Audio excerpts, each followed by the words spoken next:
Pues muchas gracias, Rafa, por tu presentación. Muy bien, ¿verdad?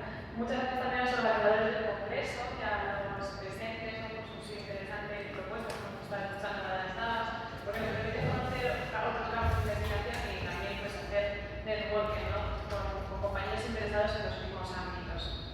Pues bien, mi comunicación es acerca de las primeras configuraciones de olivar en Jaén tras la Guerra de la Independencia, el caso de Santo Tomé. Esta comunicación está inserta dentro de forma parte del proyecto Análisis histórico de las cooperativas agroalimentarias de la provincia de Jaén, factores que impulsaron el nacimiento del cooperativismo en su modernización, financiado por el Instituto de Estudios Jienenses y la Diputación de Jaén, cuyos resultados finales se publicarán próximamente en un par de meses en la editorial Silex.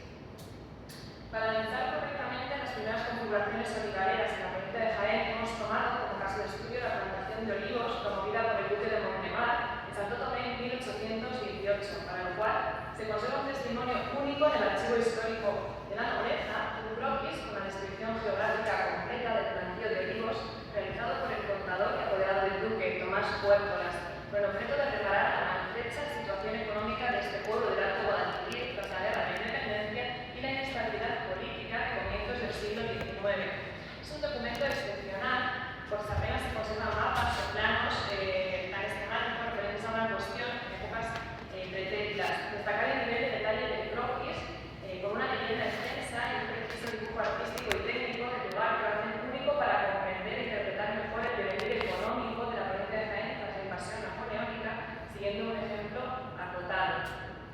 Jaén tiene un papel decisivo en la guerra contra Napoleón debido a la derrota sufrida por las tropas francesas en Mailén el 19 de julio de 1708. Primera vez que Napoleón fue derrotado en campo abierto, pero no entraré en esta cuestión, pues mañana el doctor Moreno Alonso hará una ponencia magistral sobre ello.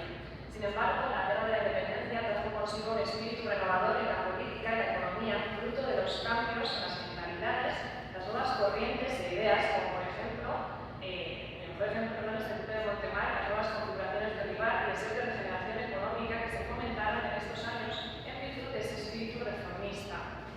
La situación económica antes de la invasión napoleónica pues, había una cierta preocupación por la economía y la aplicación de nuevas ideas procedentes de la Ilustración y un espíritu renovador que se plasmaron en la fundación de las sociedades económicas. Si bien en Jaén hubo un precedente anterior al proyecto de Campomanes de 1774, que fue la Sociedad de Verdaderos Patricios de Baeza y Lengua de Jaén del año 1765. Esta formación tuvo su origen en las reuniones informales que congregaban a la nobleza y al pueblo de la ciudad, como por ejemplo el de Mazas. Sin embargo, la iniciativa no perduró demasiado en el tiempo, puesto que en 1768 concluyó ante la escasez de actividades y la falta de recursos económicos, si bien una de sus principales propuestas fue promover mejoras tecnológicas en la agricultura. No obstante, el crecimiento demográfico a finales del siglo XVIII demuestra que esas medidas ilustradas tuvieron efectos en la calidad de vida, el abastecimiento de cereales o la higiene.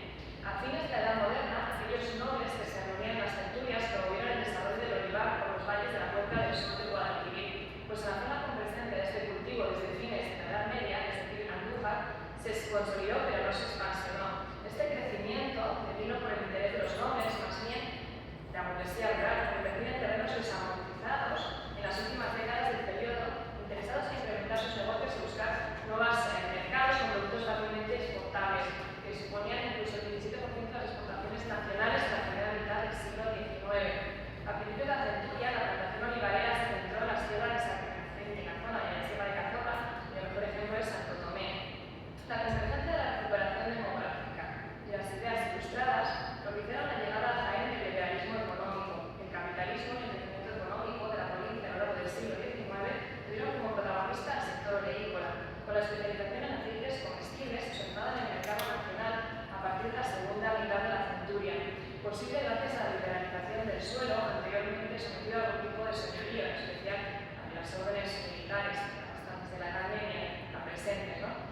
La nueva repartición entre los jornaleros y la división de las tierras de realengo o de dominio eclesiástico en parcelaciones pequeñas posibilitó el inicio de las plantaciones de olivar y la expansión de este cultivo entre finales del siglo XIX y principios del XX, aunque la tradición cerealística jienense heredada desde la etapa andalusí se mantuvo en los años decimonónicos con un mayor perfeccionamiento de las técnicas e innovaciones tecnológicas. El duque de Montemar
presidente de la Junta Suprema de Defensa de Jaén durante la invasión francesa.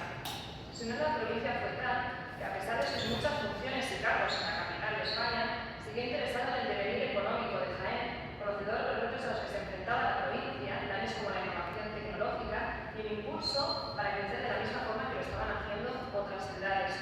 Por ello, el olivar, el cultivo por el que se interesaban los burgueses e hidalgos, como nueva inversión, fue centro de atención del duque, viendo crecer su fortuna y posibilitando la revitalización de poblaciones tan maltrechas como Santo Tomé.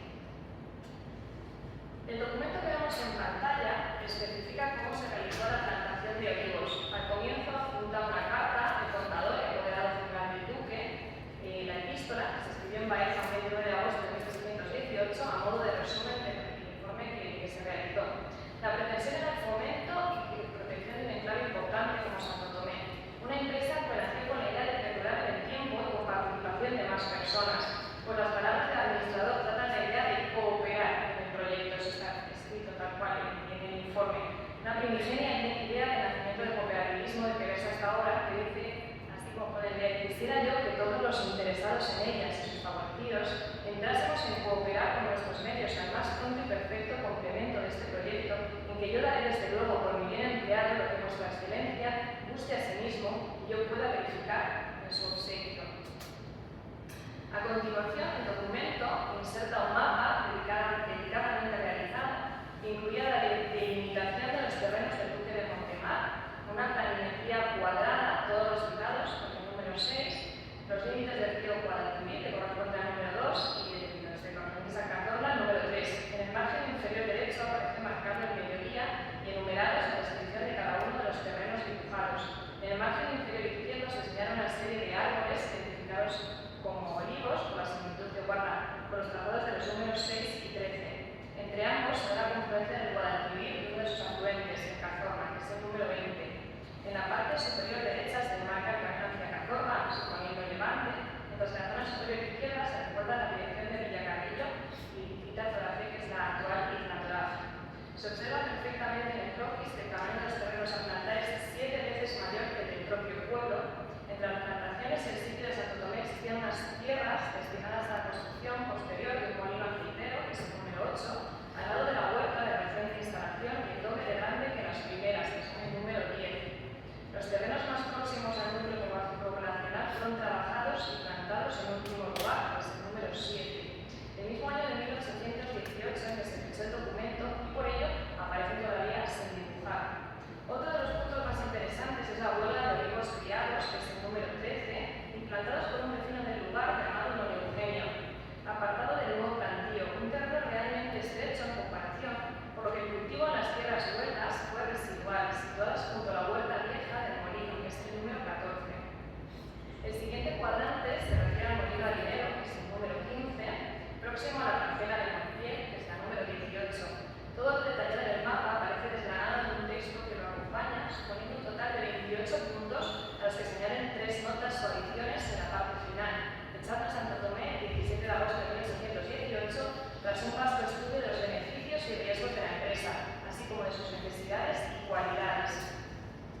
Primeramente, en cuanto a la delimitación de tierras pertenecientes a la Casa de Montemar, el planteo de olivos con instalación de riego se realizó sobre una llanura en la zona izquierda del río Guadalquivir. El propio duque poseía en la zona de Poniente, en la aldea, un terreno y unas casas contiguas a la iglesia parroquial, y en la zona, en el pontón y el camino real, se situó el extenso plantío ducal, en el mismo sendero que marchaba a Úbeda y Baeza. Esta senda, con camino subalterno a su orilla para posibilitar el riego, cerraba el costado meridional de las plantaciones. El contador explicó que en algunos puntos los cuadrantes llegaron a contener 99 olivos y disminuían en función a su cercanía con el río. Las filas alcanzaron las 14 varas de distancia entre un olivo y otro en cada uno de los 4 costados, por lo que cabían un total de 36 olivos en cada zanela de tierra. En algunos casos, en que aumentaron las orillas del río, con el cruce de ambos se alcanzaron los 40 olivos. Estas áreas agrícolas, antes del interés del duque, escasamente se labraron para la siembra de grano. En el verano de 1818 ya habían completado con éxito la plantación de 2/3 partes del olivar en la zona más occidental y meridional. En la zona que restaba por trabajar, que es la número 7, por un total de 18 pies de terreno, se calcularon unas 177 olivas de regadío.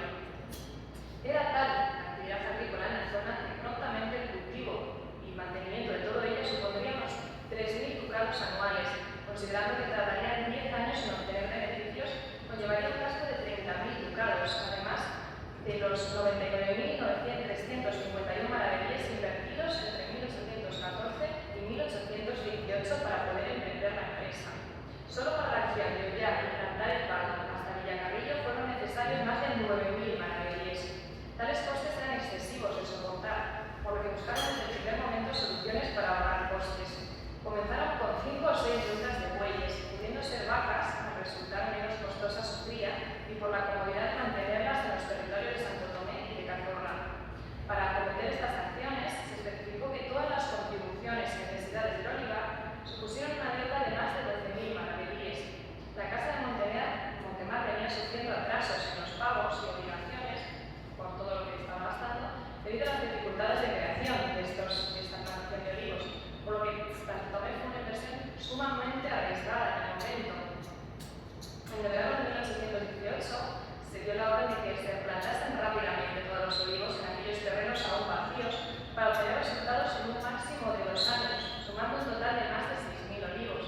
Para acelerar el proceso se promovió la quema de rastrojos para inmediatamente después abrir los hoyos para su plantación y así ahorrarse el costo de las labores de arado de la tierra en la zona norte del territorio que constituye a Santo Tomé hasta el camino de Villacarrillo, que es el número 7.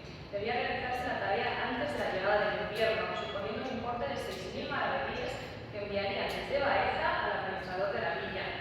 No fue la primera empresa de este calibre en la provincia, pero sí la primera en llegar a término, puesto que el contador narra que no desearía que siguieran la fatal suerte de otros plantíos de la zona, que terminaron abandonados y sin cuidado alguno por los tiempos del propio árbol en dar fruto, máxime teniendo en cuenta las grandes proporciones de este olivar. Por ello, se compararon los resultados de una localidad cercana, García, donde el conde Don Miguel mandó plantar 89 olivos que produjeron 70 arrobas de aceite. Según los cálculos del contador, 10 años más tarde, hacia 1828, podrían contar con una producción total de 10 o 12.000 arrobas de aceite, con un valor de mercado de 1 millón de reales.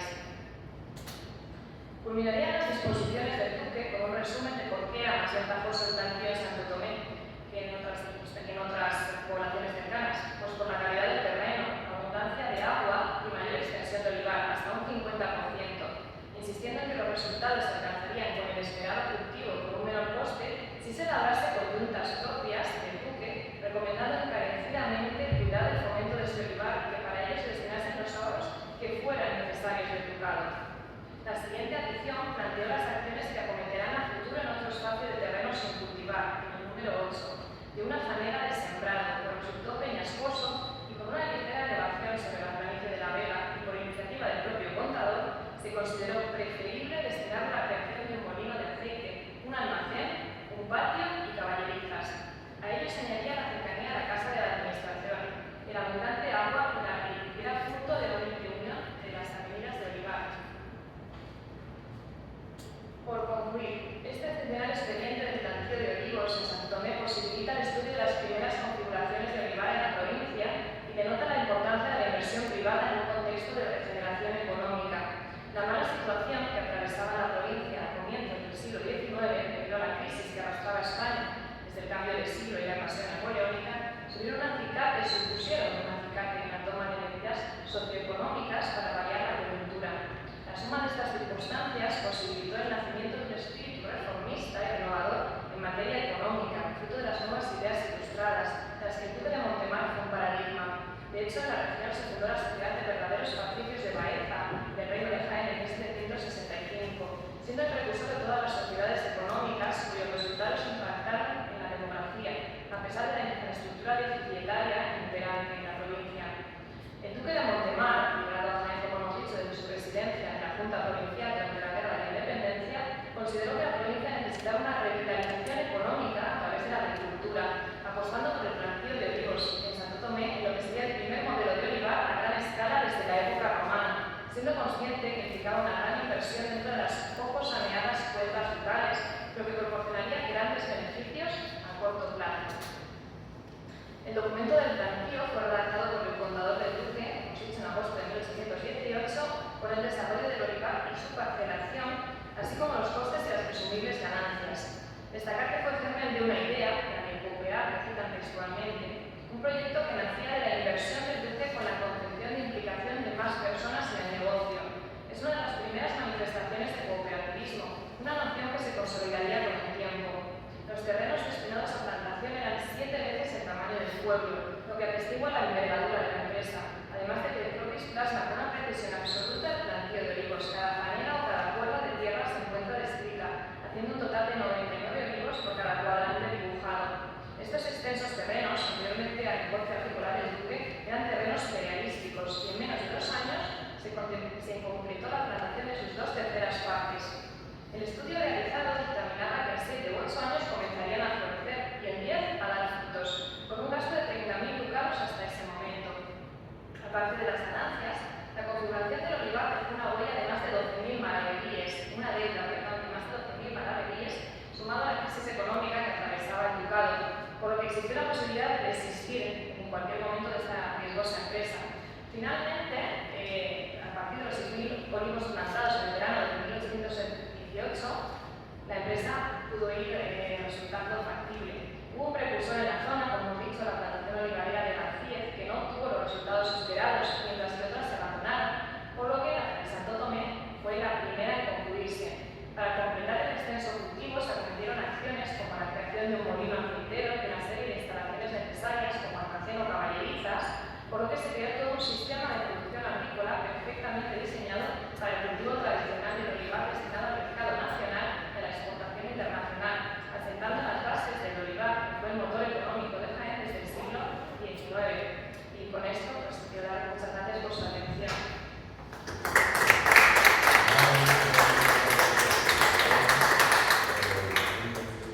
Bueno, pues muchas gracias por la ponencia, por apuntarse al tiempo. Recuerdo a los ponentes que hay 20 minutos aproximadamente y no la misma. Vamos a continuar porque, como he mencionado antes, las preguntas las vamos a dejar al final de la clase. El siguiente ponente, Juan Jesús Portillo Ramos.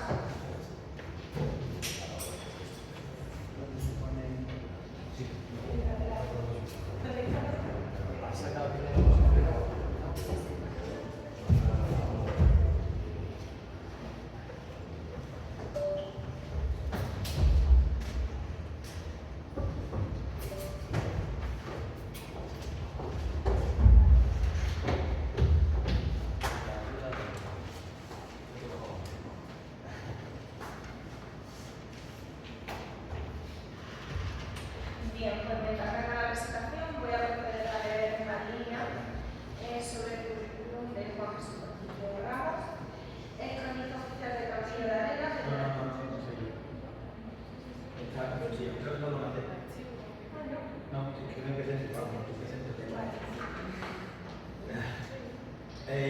Soy licenciado en Historia por la Universidad de Cádiz, máster de Archivo por la Universidad de Cádiz también, y especialista en Archivo por el Instituto Andaluz de Patrimonio Histórico. He publicado 4 libros.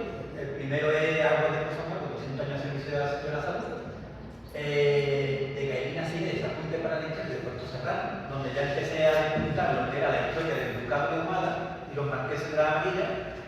El otro es Villamartín en el antiguo régimen, estudio y transcripción del libro ejecutor del Marqués de Valor de Guadalete, en el que conseguimos recuperar un libro que se había robado del Archivo Municipal de Villamartín en el año 68 y con todo año de investigación.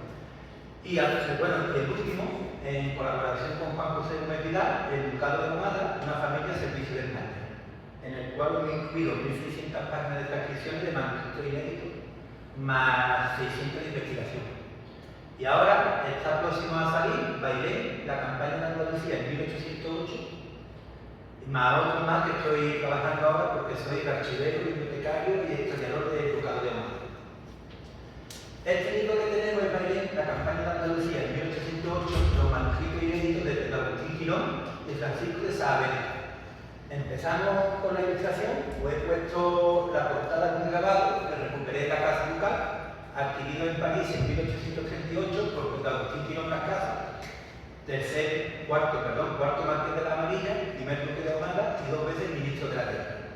Este archivo intentó ser incautado por José Bonaparte, se pudo salvar, pero durante la Guerra Civil de 1936 una buena parte de él fue incendiada.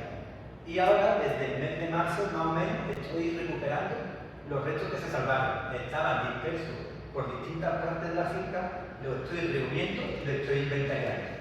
Y entre ellos hay distintos manuscritos inéditos.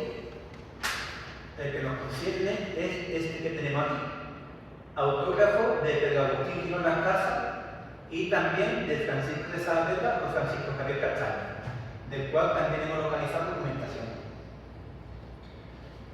El manuscrito pertenece al recientemente recuperado archivo de los marqueses de la Amarilla y Duques de Omar y se encuentra entre los manuscritos incluidos en el periodo de la Guerra de la Independencia. Tenemos manuscritos del periodo de la Guerra de la Independencia, del periodo de la Primera Guerra Carlista. Entre los manuscritos inéditos de Jerónimo Girón, existe un manuscrito inédito de Jerónimo Girón y Moctezuma, que tomó Pensacola y la Movida en el inicio de la independencia de Estados Unidos. Pedro Agustín Girón Las Casas, sobre todo de él, Francisco Javier Castaño y Argorri, del que poseemos, el general Castaño, del que poseemos un volumen de correspondencia inédita, y otro del general Clodito, muy cercano a Pedro Agustín Girón. Entre el proceso de recuperación también se incluyen los cuadros. Aquí tenéis uno de los retratos inéditos de Pedro Agustín Girón, que lo incluí en el último trabajo que hicimos, inédito hasta entonces, pintado por José María Gutiérrez de la Vega, el último pintor de cámara. Está realizado en Sevilla en 1826. La campaña, el manuscrito que nos ocupa se compone de 3 obras principales. Aquí tenemos 3 libros en torno a él. La campaña de Andalucía de 1808, redactado por Pedro Agustín Girón. Se centra sobre todo en la organización y adiestramiento del ejército, contactos militares, papel de Francisco Javier Castaño, que era su tío. ¿Vale? Francisco Javier Castaño era tío de Pedro Agustín Girón. Entonces esto, por el Estado Mayor, a la orden de su tío, hasta que era el mando del ejército de reserva de Andalucía. En la batalla del Puente de Alcolea, donde participó él directamente. Y sobre todo un aspecto que a mí me ha llamado mucho la atención son las capitulaciones después de Bailén. Él estuvo presente en las negociaciones y nos dice cómo fue todo el aspecto, cómo llegaron con la prepotencia los generales franceses, cómo Castaño le tuvo que parar los pies. Y luego también está muy bien lo que son los contactos militares de Castaño con el general Spencer, el gobernador de Gibraltar, cuando estalla el alzamiento. La batalla de Bailén es un borrador manuscrito. Esta es la caligrafía que veis, es la de Pedro Agustín Girón, en el que se narran los prolegones y las acciones de la batalla. Se encontraba desordenado en el manuscrito original. Unas páginas están por un lado y otras están por otro. Hemos tenido que juntarlas. Si veis, tiene numerosas tachaduras, porque lo iba escribiendo sobre la marcha.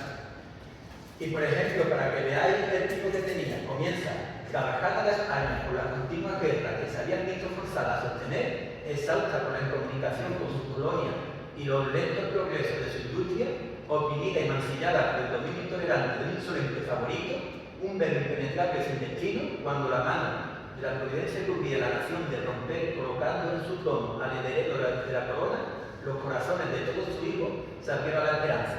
Y luego ya tachado, y por venir menos desastroso se ofreció. Está hecho en tono de la historia del principio del siglo XIX. El siguiente es Providencia de la Junta de Sevilla de los Negocios Militares, de Francisco de Saavedra de Sevilla, en 1818, un año antes de su fallecimiento. Aquí tenemos al máximo exponente, digamos, estudioso de la figura de Francisco de Saavedra, el profesor Manuel Moreno Alonso, y he estado ya hablando con él, y él, por medio de muchos manuscritos que él había hecho, este hombre tenía su apunte, lo iba recopilando, pero posee algunos trozos que no está escrito todavía, que no están publicados. El conocimiento del manuscrito, de la importancia del archivo de los duques de Ahumada, en proceso de recuperación, advirtió José Ibáñez Marín en su bibliografía de la Guerra de la Independencia, publicado en 1908. De hecho, dentro del manuscrito encontramos esta tarjeta que tenéis aquí, de este señor, pero no le dio tiempo a publicarla, porque él era militar, un teniente coronel del ejército, y lo destinan a Melilla y a la tierra del desembarco lo matan en el Monte Curubú en 1909, que es la foto que tenéis ahí, ¿vale? Del cuerpo metiéndolo en el ataúd. La información. Pedro Agustín Girón, antes de redactar el manuscrito, realiza un interrogatorio a varias de las personalidades que fueron clave en la batalla. que se encuentran aquí también para tenerlo como apunte. Esto enriquece el manuscrito. Muchos de ellos fueron encuadernados por Francisco Javier Girón y Peleta, fundador de la Guardia Civil. Pedro Agustín Girón Las Casas fue el padre de Francisco Javier Girón y Peleta, fundador de la Guardia Civil, del cual tenemos también muchísima documentación en el archivo y bastante clave para la fundación del pueblo. Este manuscrito en concreto, pone Duque de Humada, era el número 1511, de los que poseía el archivo de la biblioteca. Este que tenía aquí es un retrato también hecho de Pedro Agustín Girón Las Casas, ya en la época de su exilio en París, en 1838, cuando se autoexilió después de la acusación de nepotismo como segundo ministro de la guerra. Y lo he incluido también en lo que el trabajo que se va a publicar. ¿Qué incluye el manuscrito? La campaña de Andalucía de 1808 por Pedro Agustín Girón. Aquí tenemos el borrador, uno de los borradores a limpio. Esto era para publicarlo. Fijaros cómo empieza. Conmovida la nación con el suceso del 2 de mayo que cubrió la capital de las Españas de San Miguel de Laureles, no había pecho español en que no tuviera el ansia de vengar la afrenta hecha a un pueblo, por mucho tiempo acostumbrado a dominar a los demás, nunca dispuesto a dejarse sojuzgar de otro mundo.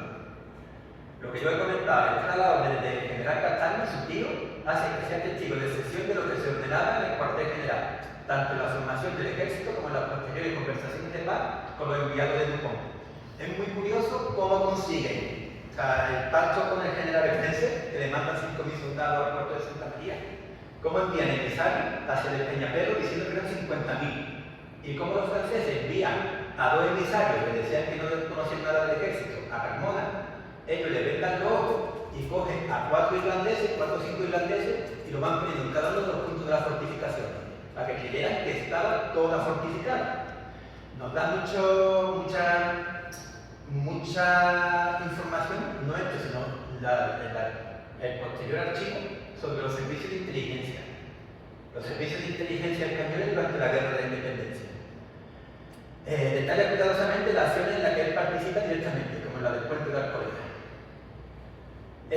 Luego tenemos una copia de su apunte, ¿vale? Si lo veis aquí, hecho prácticamente a diario, y constituye un diario de la acción de Bailén desde el 1 de junio de 1808, en que sale con su batallón de granaderos desde Ronda hasta que lleva la noticia de la victoria a Sevilla, lo que le valió el empleo brigadier. Cuando se introduce la victoria de Bailén, el que lleva la noticia a Sevilla es Pedro Agustín Girón. Entonces coronel y la ascienden al empleo de brigadier. También se encuentra el borrador de la obra, el manuscrito de Pedro Agustín, en el que a modo de curiosidad tachó la acción de San Martín y no la introdujo en la copia definitiva al considerarlo un traidor. Al principio se hacen interrogatorios sobre la acción de José San Martín. José San Martín, una vez que se revela contra la posesión contra España en Argentina, es considerado un traidor por Pedro Agustín Girón. De hecho, en el manuscrito, en el libro que se está haciendo ahora, tenían mucho miedo de que Napoleón, que estaba en Inglaterra, consiguiera escapar hacia América y se pusiera al frente de los insurgentes de Santa Fe o de Argentina. Era una de las cosas que él comentaba con su padre. Aquí, no sé si lo veis en la imagen, tenemos 2 tachones con la X, ¿vale? De que es la acción. Y dice, antes de empezar la operación con el todo de la fuerza, se había creído conveniente observar de cerca al enemigo y acosarlo en todos los sentidos. Y uno de los medios que para lograrlo, y aquí está tachado, se pusieron en práctica fue destinar al comandante del nuevo batallón de tiradores de Cádiz, oficial acreditado en la última guerra con Francia, don Juan de la Cruz Murguén, y confiándole una pequeña vanguardia compuesta en su batallón, está en blanco porque es de memoria, y el 23, encontrando al enemigo en la colina, en fuerza de hombres y caballos, lo atrapó decididamente al rapor de su posición. También el capitán de caballería, don José San Martín, tuvo un reencuentro en las inmediaciones de Aldea del Río, con un destacamento de caballería enemiga que batió y persiguió, matándoles a algunos hombres. En 1818, Pedro Agustín Girón no incluye esto en la copia en limpio del manuscrito. Todo esto sirve transcrito para que se vea, vamos, lo que él pensaba en el momento de hacerlo. ¿Qué son los demás interrogatorios que tiene? Los puntos a que debería contestar si tuviera la bondad el excelentísimo señor don Francisco de Saavedra, relativo a la campaña de Andalucía en 1808, y contestación al interrogatorio que hace don Francisco de Saavedra sobre la campaña contra los franceses. Algunas de las preguntas: ¿qué día tuvo lugar el levantamiento en Sevilla contra la usurpación y cuál fue el de la inauguración de la Suprema Junta de que el señor fue presidente, qué día se empezaron a convocar las tropas que existían en estos reinos de Andalucía. El manuscrito de Saavedra está compuesto por 14 preguntas y está fechado en Sevilla el 16 de noviembre de 1818, un año antes de su fallecimiento, constituyendo yo creo que uno de los últimos, si no el último, no lo sé, no quiero arriesgar tanto, documento conocido al respecto realizado por Francisco de Saavedra. Aquí tenéis la firma de Sevilla, 16 de noviembre de 1818. Aquí tenéis una foto de Francisco de Saavedra, retratado por Goya, que por cierto se cuenta que Godoy lo envenenó junto a Jovellanos en la leyenda que hay. Pregunta hecha a Moreno con algunas más. Punto que consultar al general Moreno. Se refiere a Tomás Moreno y Daoí, una persona muy respetada por Pedro Agustín, que le tuvo que sacar la Cristina del fuego más de una vez. Alicante, 16 de diciembre de 1818.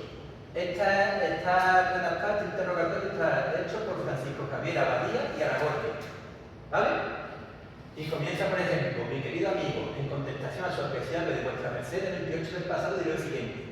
Primero, el general Escalante, con su segundo del general Reyes y un servidor de vuestra merced, como mayor general e inspector de infantería y caballería, establecieron su cuartel general en Alcaudete, en fines de 1808. Y cada uno de los artífices va contando las preguntas que hace Pedro Agustín Quirón y cómo fue su experiencia durante la campaña, durante el enfrentamiento del combate. Barcelona, 11 de noviembre de 1818. Este está hecho por su tío, Francisco Javier Castaño. Es muy curioso porque todas las cartas de Castaño que se refiere a él comienzan siempre como mi querido Perico, el cariño que tenía. Aquí Castaño ya justifica su acción y critica la obra de Juan de Yelto, Memorias para la historia de la Revolución en España, editada en París en 1814, y que cuestionaba la acción de Castaño, porque es que se dice que llegó tarde a la batalla. Él de aquí se excusa y da su versión. Poseemos el colega inédito de Castaño, pendiente de revisión, que puede aportar más datos. No me da tiempo para nada. En la correspondencia próxima, publicada entre 1808 y 1815, encontramos datos muy curiosos sobre la personalidad de Castaño y, por ejemplo, una cosa que me ha llamado mucho la atención es cómo padecían ellos de estrés de batalla. Lo que tenemos hoy de síndrome de batalla, ya Castaños y Pedro Agustín Quirón lo padecieron. Lo que pasa es que ellos lo achacaban a los nervios. Preguntas que deben hacerse en Córdoba. Esto es sobre el estado de los heridos de Córdoba y sobre el saqueo. Por ejemplo, alguna de las preguntas, pongo siempre la primera, ¿vale? ¿En qué año abandonó por primera vez el general Dupont la ciudad? ¿Hacia dónde se dirigió? ¿A dónde llegó y cuándo se restituyó a Córdoba? ¿Qué número de enfermos dejó en los hospitales de esta primera salida? Y si tuvo en ella alguna acción o tiroteo y si perdió alguna gente. Este apartado es muy bueno para conocer lo que ocurrió en Córdoba. Otro, de Enrique Macdonell. Apuntaciones sobre la batalla de Bailén y operaciones anteriores en contestación a las preguntas del señor Enrique Brigadier Macdonell. Pone que sería el señor Enrique Macdonell. La batalla en sí, él no se centra en ella. Pedro Agustín Quirón participa en la del puente de Alcolea. No le da tiempo a llegar a la de Bailén, como no le da tiempo a llegar a la de Arapil. Pero para ello nos incluye un ejemplar de la Gaceta Ministerial de Sevilla del 23 de agosto de 1808. Porque dice que, como no ha estado presente, no va a contar como otro que se lo hubiera estado. Entonces aquí se le incluye este ejemplar de la Gaceta. La formación de los distintos regimientos y unidades es inconcluso. Esto es de memoria todos los regimientos que participan en la batalla de Bailén, ¿vale? Incluso el capellán, él lo recogía. Habrá de hablar de memoria, en unos están bien, están todos completos, en otros no. Aquí os he puesto una imagen de los llanos de la Consolación de Utrera, que es donde se forma, donde se adiestra el ejército que lucharía en Bailén, o buena parte de él, en el que tenemos los detalles de cómo fue todo el adiestramiento, en solo 2 semanas. Y es muy rápido, lo he dicho, la conclusión de Bailén constituye un nuevo hallazgo de texto inédito sobre la batalla, narrado por algunos de sus principales protagonistas en 1818, 10 años después de la acción. O sea, es una fuente primaria. No suele ser muy usual ya que sigan apareciendo textos inéditos de esta época. Su destino era la publicación, ya que usa expresiones como: vamos a entrar ya en las operaciones de la batalla de Bailén, pero antes de que llegue nuestra pluma aquella abundante cosecha de gloria y laureles, nos es forzoso llamar la atención de nuestros lectores. Una expresión clara que está destinada para ser publicado, algo que no ocurrió desde 1818 hasta ahora. Para ello, como hemos visto, documentó con algunos de sus principales actores. Es de destacar los apartados de la Organización del Ejército Mundial, la batalla del Puente de Alcolea, la negociación de los inviernos de Dupont. También está muy bien lo que he dicho, las conversaciones con el general Spencer, gobernador de Gibraltar, ¿vale? Las condiciones de la capitulación, porque él tacha a Dupont de iluso, porque dice que los españoles no aceptaron los términos, pero dice que cómo iba a aceptar cuando no tenía la marina. También nos narra, por ejemplo, el episodio de que están a punto de matar a Dupont en el puerto de Santa María cuando va a embarcar, porque a uno de los que iba subiendo en el barco se le revienta la maleta y sale rodando uno de los cálices. Entonces él se justifica lo iluso que era Dupont de creerse esto. Por su parte, Francisco de Saavedra, a pesar de tomar apuntes que sí se han publicado, aporta otros datos inéditos hasta la fecha, en el que fue su último manuscrito conocido hasta ahora. Pero la investigación no solamente es documental. Os he dicho que estamos reuniendo todo el patrimonio que más o menos se ha dispersado de la Sagrada. Recientemente, estoy hablando de cosas de hace 2 semanas, y si esta charla la diera dentro de 2 semanas, pues seguramente cambiaría cosas. Recientemente hemos localizado la medalla de la Inés de abajo puesta, que tuvo Pedro Agustín Girón, junto a la de las Cuellas de Molino, así como el sable de Pedro Agustín que aparecía en el inventario de la casa y fueron cedidos al Museo del Ejército para la exposición de 1908. Esto está ahora mismo en el Museo del Ejército de Toledo. Están declarados bien, pero no descarto que los reclamaremos para la Casa Ducal, para un museo que vamos a hacer. ¿Qué es lo que nos aparece en el Museo de Toledo y que sí se le llevó en 1908? Que también estamos buscando. El plato y la taza que usó Napoleón en Santa Elena, que eso sí sería una cosa digna de tener. Así como un mechón de pelo del general Castaño, otro del general O'Donnell y uno de Francisco Javier Girón y Espineta, fundador de la Guardia Civil, que estamos en proceso de localizar. Y terminando aquí con una foto de Pedro Agustín Girón y Francisco de Saavedra, concluyo esta teoría. Me ha gustado el tiempo, ¿no? Sí, es verdad, queda un poquito de tiempo. Yo es que me debería de ir, pasando un poco el protocolo, por problemas familiares. Si me querías hacer una preguntita corta, es que tengo que irme, de verdad. Díganme ustedes, si voy a poner la gafa de lejos porque por la de cerca, veo de cerca, pero no veo de lejos. Y viceversa. También me gustaría felicitar a Jesús Portillo, por la exposición que ha hecho, tan interesante.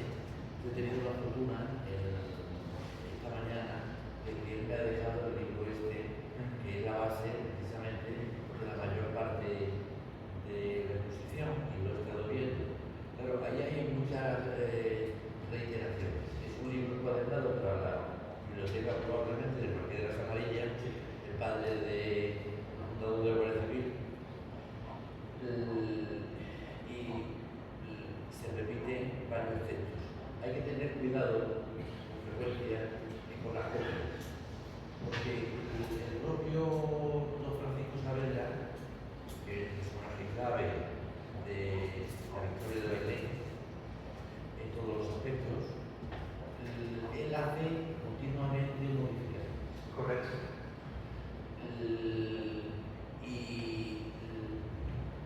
Y hace las modificaciones no porque él quisiera hacerlas, sino porque constantemente le están pidiendo el propio Fernando VII, el ministro de la Guerra, otras autoridades, y él protesta de que ya está bien, de que, después de haber llevado un archivo de la Corte Suprema de Sevilla y todo esto que se perdió, porque él estaba obsesionado con los archivos.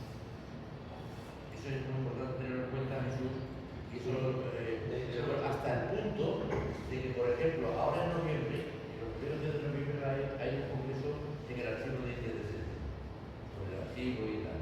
Y entonces, todo el mundo cree que el que pone el archivo de Sevilla en Sevilla, trayéndolo de Simancas, todos los papeles de América que estaban en Simancas, es el ministro de India, el todopoderoso ministro de India, José de Gálvez. Pero eso no firma José de Gálvez. Pero la idea del archivo no sale de la cabeza de Gálvez, es de Saavedra, que es la figura potente en el Ministerio de India. Cuando era joven y iba destinado a Cataluña, lo primero que hace cuando llega a Barcelona es ir a ver el archivo de la Corona de Aragón, porque su maestro Mariano Ciscar, que es el más grande de los ilustrados españoles después de Pego, le había metido en la cabeza lo importante que son los archivos. Y entonces ven lo bien ordenado que está aquello, lo desordenado que está Simancas, etc. Es decir, que la figura clave de todo esto es Francisco de Saavedra. Pero las aportaciones, independientemente de las copias que hay, etc., del trabajo de Jesús Portillo, me parece que son de un interés enorme. Ahora, una pregunta concreta.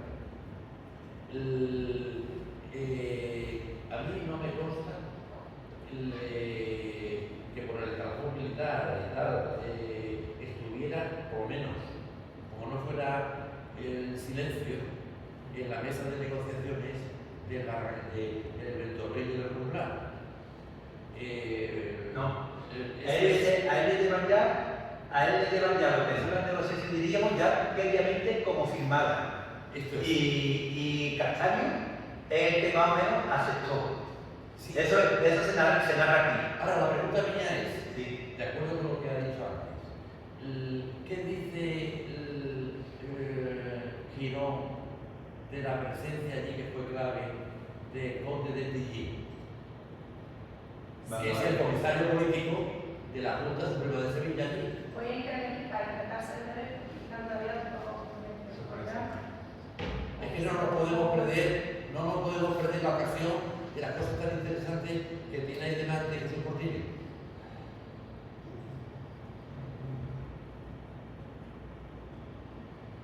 El 29 al amanecer salió en posta para Córdoba el general en jefe con el conde de Tilly, representante de la Junta Suprema de Sevilla. Esto está en la copia de los apuntes.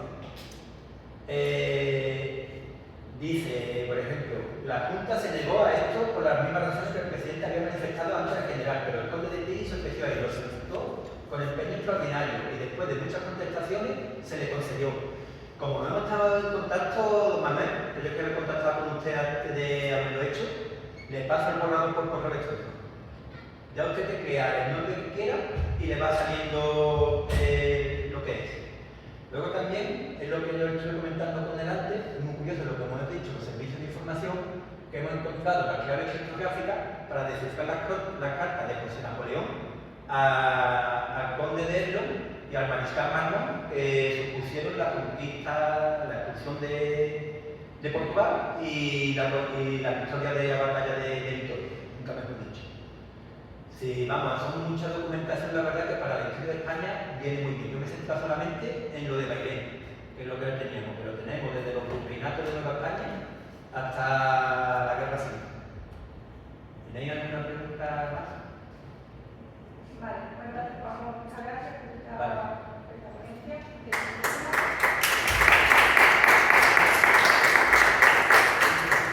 Vamos a continuar con la ponencia presentada por Francisco José Pérez Fernández y Laura Marta de Ortega,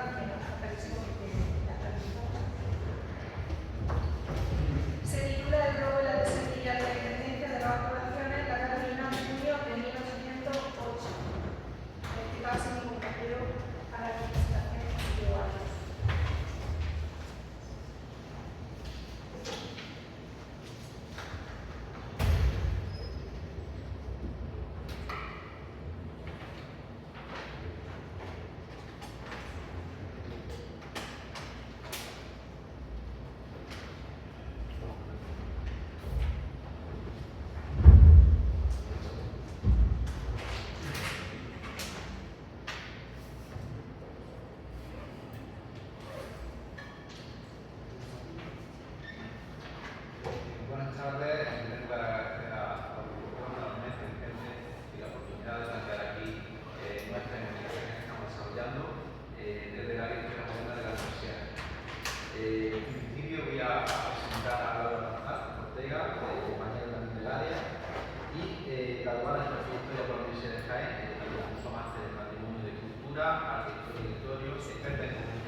Unido a esto, tiene formación en SIC, de detección, de cafedrones y ha realizado varias estancias de investigación tanto en España como en el extranjero. Y también disfruta económica por fruto de una beca de investigación. Actualmente es contratada predoctoral FPI por el Ministerio de Ciencia, Innovación y Universidades y además de ser profesora tutora del centro de la UNED de Centro Social de la UNED. Muchas gracias. Presentar a María Francisco José, nacido en la Carolina, diplomado en Magisterio con especialidad de educación musical por la Escuela Universitaria Sagrada Familia de Rueda en el año 2000 y licenciado en Humanidades por la Universidad de Jaén en el año 2003. El autor del Patrimonio y Música Moderna en 2019 bajo la dirección de tesis del catedrático José Miguel Delgado Barrado. Fue premio extraordinario de doctorado por resolución del 25 de noviembre de 2022 del vicerrectorado encargado de la Universidad de Jaén.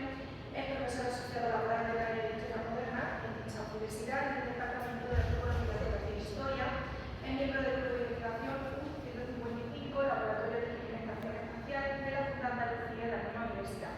Y es cronista oficial de la Quemada, Navarrete Rosa, Santa Elena y Montijo, además de ser miembro de la Asociación Provincial de Cronistas Oficiales de Río de Jaén y de la Real Asociación Española de Cronistas Oficiales.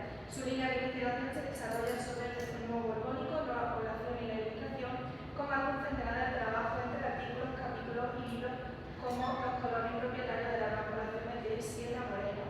Ha participado en proyectos y actividades de IMAX de Maíz, ya sea como administrador o en el equipo de trabajo, como por ejemplo la Soberanía Nacional de España, sede perspectiva en patrimonio histórico, patrimonio documental y estrategia militar 2023, entre otros recientes hasta el presente año.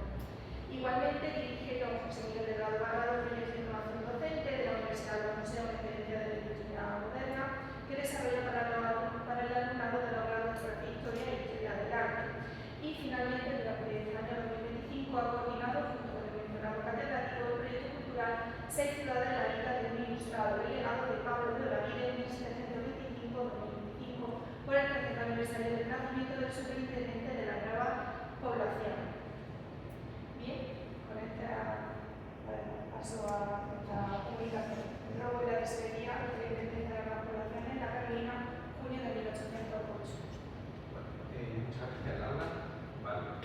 Vamos a empezar con nuestra comunicación en la que, como su nombre dice, es un tema colateral, que fue el robo, la tesorería de las nuevas poblaciones de Sierra Morena, de la independencia, pero que al mismo tiempo tiene su razón de ser en el hecho de la invasión francesa de 1800, porque si no hubiera habido esta invasión francesa, pues no se hubiera producido y por tanto no tendríamos.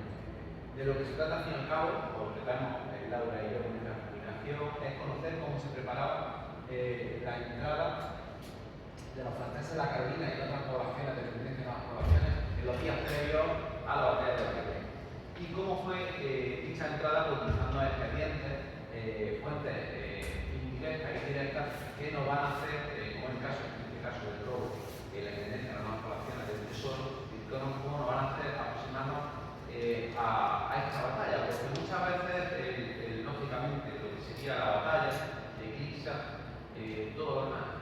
¿Qué pasa en los pueblos de alrededor? Porque claro, la batalla en Bailén, está en la población de Tuntar, pero claro, tenemos muchísimas poblaciones que están meses apuntando un paso no solamente de los ejércitos franceses, sino también de los ejércitos españoles. En el caso que nos atañe, hay que tener en cuenta que en primer lugar que la independencia de las poblaciones es una independencia política. Se crea en 1767 con el fuero de las nuevas poblaciones y es importante el detalle porque no tiene ejército, no tiene una milicia como por ejemplo aquí en Jaén, sino que es simplemente una independencia política y de gobierno. Tiene un fuero que le transfiere un derecho o le da una serie de derechos y de obligaciones y que tiene una articulación muy singular porque hay que tener en cuenta que se crea sobre lo que sería el territorio tanto de Andalucía como de La Mancha y tomando parte de los reinos de Córdoba, de Sevilla, de Jaén y de la provincia de La Mancha. Esa articulación en territorio está dispersa, ahí tenemos dos, por un lado la delegación de la nueva población de Sierra Morena, la capital de la Carolina, y la subdelegación de la nueva población de Andalucía, capital de la Carolina, que se dividía a su vez, o que tenía una contaduría, una capaduría, y luego se dividían en comandantes civiles. Cada comandante civil se correspondería, por ejemplo, con Navarrete-Tolosa, con de Palmera, en el caso de la Andalucía, la Quemada, Guadalajara, el Umbral, Carbonero, y y a su vez cada una de sus comandantes divididas en alcaldías. Hay que tener en cuenta que como contrapeso a la intendencia de más poblaciones, que el primer superintendente fue Pablo de la Vide, teníamos la figura del alcalde mayor, que surge a partir de 1730 por el proceso contra la Vide, que será ese primer proceso que se da contra la Vide. Y que hubo muchos conflictos entre el intendente y los alcaldes mayores, pero que al fin y al cabo va a ser otro de los poderes prácticos, en este caso, en esta intendencia. Estoy hablando de la intendencia y en este caso vamos a hablar del intendente que tenemos en 1808, que no es otro que el Menegildo de Tendera González Bejar. Aquí tenemos el escudo de la familia, es decir, él fue bautizado en la parroquia de Santa María de Miendo en 1751, hizo una carrera en el ejército bastante rápida, supernumerario de la Contaduría de Marina, en el 72 comisario de la Dirección de Marina, en el 74 pasa a ser contador de navío, y en el 98 comisario ordenador de Marina y ministro de la Real Hacienda de la Real. Desde allí va a dar el salto a la intendencia de más poblaciones, a la que se va a comunicar que el 23 de diciembre de 1807 va a ser el nuevo intendente. Él va a sustituir a un intendente que es Baltasar, pero que nunca llega a tomar efecto, es decir, porque en realidad él iba a tomar el relevo del intendente Tomás González de Carvajal, pero que finalmente Baltasar no llegó a la intendencia y el que llega a la intendencia va a ser Cardenal. El mío va a estar en la intendencia de las poblaciones precisamente desde enero, porque el traslado es en diciembre, pero él llega en enero, febrero de 1808 hasta 1810, que entran, como saben, en el caso de José I Bonaparte, entra y que en ese momento, a partir de ese momento ayuda, se mantiene durante un tiempo la intendencia de las poblaciones, pero finalmente vamos a ver un nuevo modelo de prefectura. Ya en el 15 lo vamos a tener como intendente general del ejército de Lorena de Valencia y Murcia, en el 17 se jubila y en el 25 fallece. Pero vamos a poner un poquito en situación. En junio de 1808 las tropas francesas están en Sierra Morena. El intendente de las poblaciones va a tener, por el hecho de que las tropas que estaban en Córdoba, en la batalla de Morea, pues iban a retroceder. Y que esas tropas francesas pues iban a atacar, iban a saquear la ciudad. En ese momento también él piensa en hostilidades, porque ya previamente, cuando pasaron los ejércitos franceses, nos dicen que había habido hostilidades en el Cordón de Peñaperro, es decir, junto con voluntarios de Andalucía, el Regimiento Costero de Andalucía, que como he dicho antes, como no había milicia, pues entre ellos, entre Andalucía, colonos también, que se alistan voluntariamente, pues van a intentar defender el Cordón de Peñaperro, cosa que no realizan exactamente. Y eso le hace al intendente pensar, viendo ya la posibilidad de las tropas francesas, de que debían de esconder el tesoro de la intendencia de las poblaciones. Para ello, en la noche del 24 y 25 de junio de 1908 se junta el intendente Yanderal junto con algunas de las trabajadoras de la intendencia. No están todos: el maestro Marín Andrés Toledo, el tesorero interino Diego Sarabia, maestro de obra Domingo González, el guarda mayor de Montes Francisco Rodríguez y el jardinero Andrés Romero. Había más, pero el propio intendente dice que no hace falta tanta gente, que era buena para la guerra, pero en este caso iban a esconder el tesoro de la intendencia. Aquí vemos el detalle del palacio de la intendencia de la Virgen, la intendencia de la Carmen. Y es importante que lo tengamos en cuenta, porque hoy día lo que hay una imponente fachada, pero que en realidad es simplemente un triste resto. Ya el López de Sosa ya nos decía en torno a 1915 que era una pena lo que estaba pasando con el Palacio Real de la Carolina, que era un palacio real, y que había sido partido y seccionado en parte y de la Guillermo de la Banada, que era hoy día que era la fachada principal de la capital.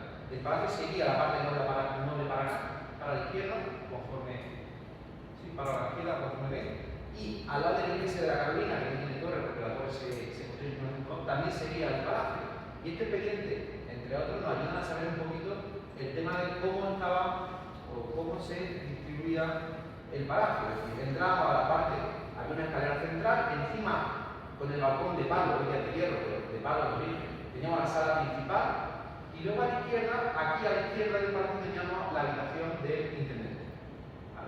Debajo de la sala baja teníamos la cuarto de contaduría y de tesorería, y al lado de la tesorería vamos a tener la sala del tesoro, que lógicamente todo estaba con llave. Al otro lado de la iglesia teníamos las cocheras, la hilera y por detrás el jardín que ahora vemos. El problema está que a la hora de ir a esconder el tesoro tienen llave de la tesorería, pero para abrir tanto el tesoro como el arca de 3 llaves solo tienen 2 llaves, le falta una. Entonces lo que decide el intendente es romper la reja que había en el tesoro, ¿vale?, y forzar la cerraja de la puerta del tesoro. De esa manera, lo que él pretende es que cuando llegaron los franceses vieran que alguien se le había adelantado y se había llevado el tesoro de la nueva. Lo que van a hacer, piensan en enterrarlo primero en el jardín del palacio, pero que finalmente lo que ellos van a hacer va a ser un hoyo debajo del arca de tres llaves y van a enterrar ahí parte de ese tesoro, para que si entraban los franceses, pues vieran, enlosan los paredes, quitan las baldosas, esconden el tesoro, lo enlosan y de esa manera los franceses no lo encontrarán. ¿Qué es lo que, o cómo se componía el tesoro? Pues en una arca de 3 llaves había una talega de 20.000 reales, otra talega de 24.953 reales, otra talega de 6.156 reales, otra talega de 8.700, una escotilla de 94 reales, otra arca pequeña con papeles, porque lógicamente no solamente importante para esto, para el intendente, es el dinero, también son la documentación, porque la documentación de la tesorería y también de la contaduría teníamos pues contratos de propiedad, límites de fincas, fundamental para cuando los franceses salían. En el despacho del tesorero 94 escotillas de cuarto de millón que pertenecen reales, y en la pieza, o una sala que también servía de despacho, 47 escotillas, aparte de una arquilla. Es decir, como vemos, un tesoro bastante contundente, y lo que van a hacer es que entierran el tesoro principal, como le digo, debajo del arca, pero hay una parte que va Andrés Toledo y otros van al día siguiente y encuentran estas 47 escotillas, y lo que van a hacer con estas 47 escotillas es ponerlas en la crujía baja de la bóveda de la casa del intendente. Y Toledo, que era un maestro albañil, lo que se va a quedar es con la talega de 6.156 reales para gastos que hubieran surgiendo pues, de manutención o que hicieran falta bastante de la carrera. Y a partir de ese momento, en el 26, ya les he dicho que estamos hablando de la noche del 25 al 26, pues a partir de ese momento se produce la guerra. Es decir, todos huyen de la Carolina, dejándola vacía, una tacica de tierra quemada. Es decir, se va a la Campana, se va a Antonio López, a la Baluga Toledo, el intendente se va al Centerillo. Es decir, de esa manera la ciudad se queda totalmente abandonada. La tropa entra a la Carolina, Santa Elena también la controla en Peñaperro, ¿vale? Y del 26 al 29 están en la Carolina y del 29 salen para Bahía, la tropa francesa. En ese momento tiran la ropa de la iglesia por el suelo, la contaduría hace destrozos, la tesorería. ¿Por qué todos los destrozos? Porque les dio tiempo a guardar muchas de las riquezas del oro, de las joyas que tenían ellos mismos. Ya el 28 el intendente, adelantándose, manda a dos voluntarios del Regimiento de Andalucía a que vieran lo que estaban haciendo los franceses cuando se iban ahí. Y ya la noche del 29 uno de los mandos franceses, en general francés, le dice ya a los habitantes de la Carolina que se van a ir, a los pocos habitantes que se van a ir de allí, que no esperen que van a ir contra ellos ni nada, pero que ya sigan las franceses. Salen hacia Bailén los franceses y Andrés Toledo, entre otros, se llegan a ver si el tesoro seguía escondido, casi sigue.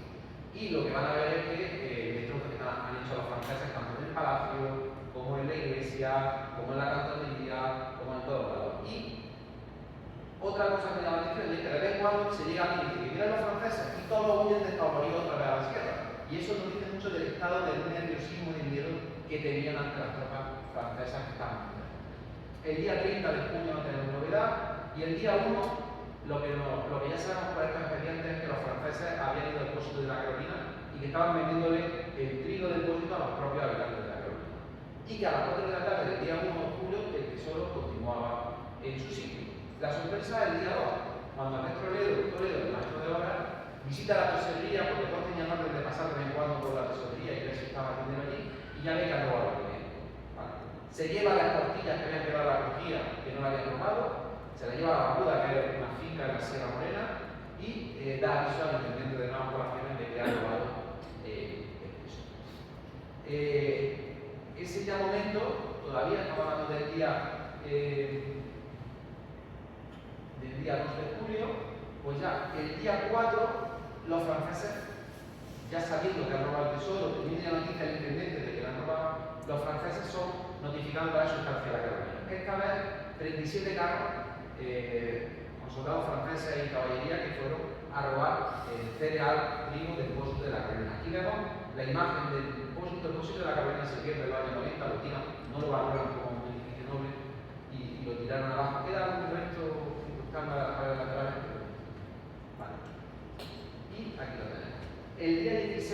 la refriega de Guarramá. Lo traemos a colación por este hecho de que lo estoy diciendo que en las poblaciones, en este caso Robert, el general de Coroceros, fallece de la herida a consecuencia del combate y es enterrado en su cementerio. Aquí tenemos la iglesia de Guarramá y aquí tenemos el cementerio detrás. Lo entierran aquí al lado del cementerio.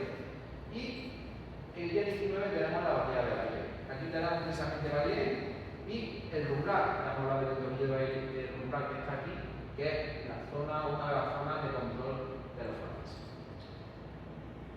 El 19 de julio tenemos esta noticia, por ejemplo, en este caso de un libro, una descripción de la batalla, donde nos hablan de cómo los franceses en el santuario de la iglesia de la Virgen de Zocueca pues, se llevan lámparas, cálices de malaja, de plata, se llevan la corona, se llevan también la media luna, la ropa, todo lo que puede dentro de zona.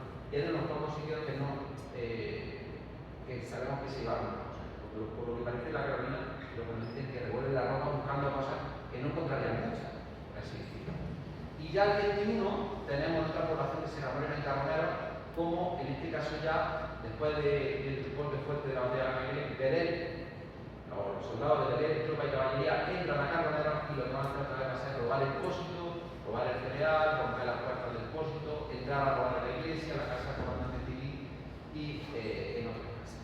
El 3 de agosto ya Magdalena ha pasado, los años se tranquiliza, el intendente ya de la Carolina ya realiza una investigación para ver quién ha robado ese oro de la tesorería, ese tesoro de la tesorería, y lo que van a ver, o lo que se van a dar cuenta al final, y es que prácticamente todo esto se roba, la talega de 24.000, de todo esto que está robo, va a desaparecer, ¿vale? El resto lo van a tener controlado.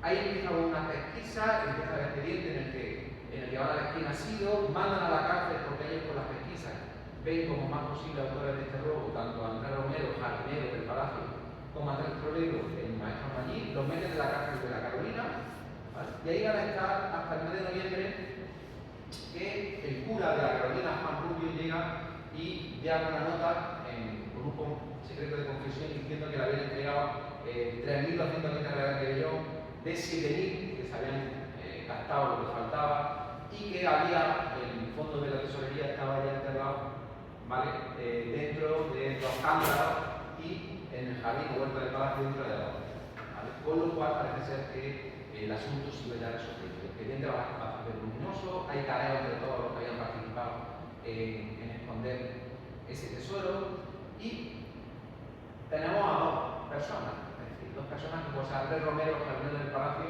o Andrés Toledo. Esta es la parte donde se descubre este tesoro que faltaba. Esto es una hoja de la ley. En el expediente nos dicen que la hoja que habían utilizado una de ellas era la ley.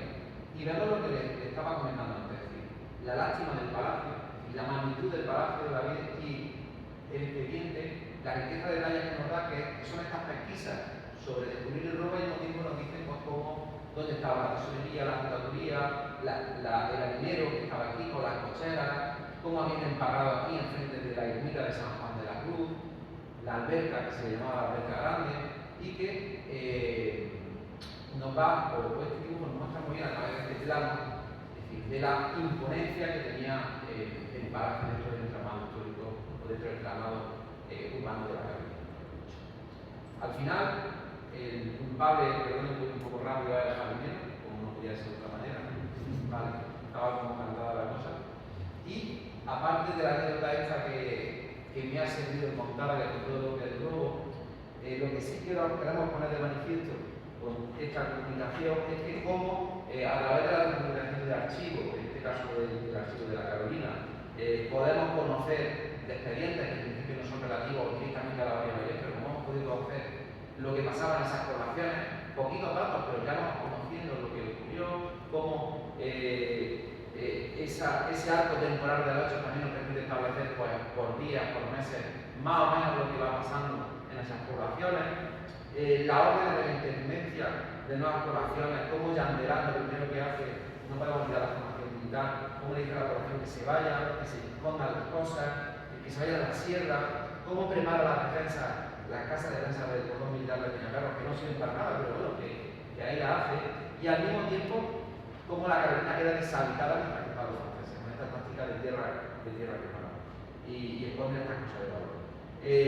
Nos dicen también a través de estos expedientes cómo los franceses, los destrozos que hacen en el palacio, en las casas particulares, robando los depósitos, en la iglesia, y también nos habla mucho de algo que le hemos comentado antes, y esa sensación de miedo.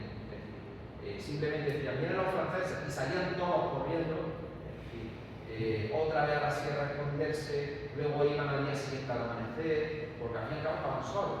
Es decir, hay que tener en cuenta que allí no había militares, había lo justo. Es decir, estos dos voluntarios de Andalucía del regimiento que les comentaban antes, había 4. Y habían sido 4 soldados que se habían escondido en la Barbuda, es decir, en la sierra, después de que el cordón de Peñacarro hubiera sido rebasado por la tropa francesa. Por lo tanto, hasta aquí llega nuestra comunicación, ¿vale? Y simplemente pues, seguir y comentarles cómo esta investigación, una investigación que en principio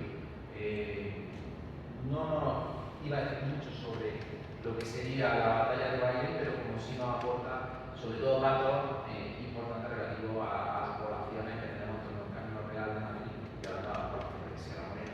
Muchas gracias.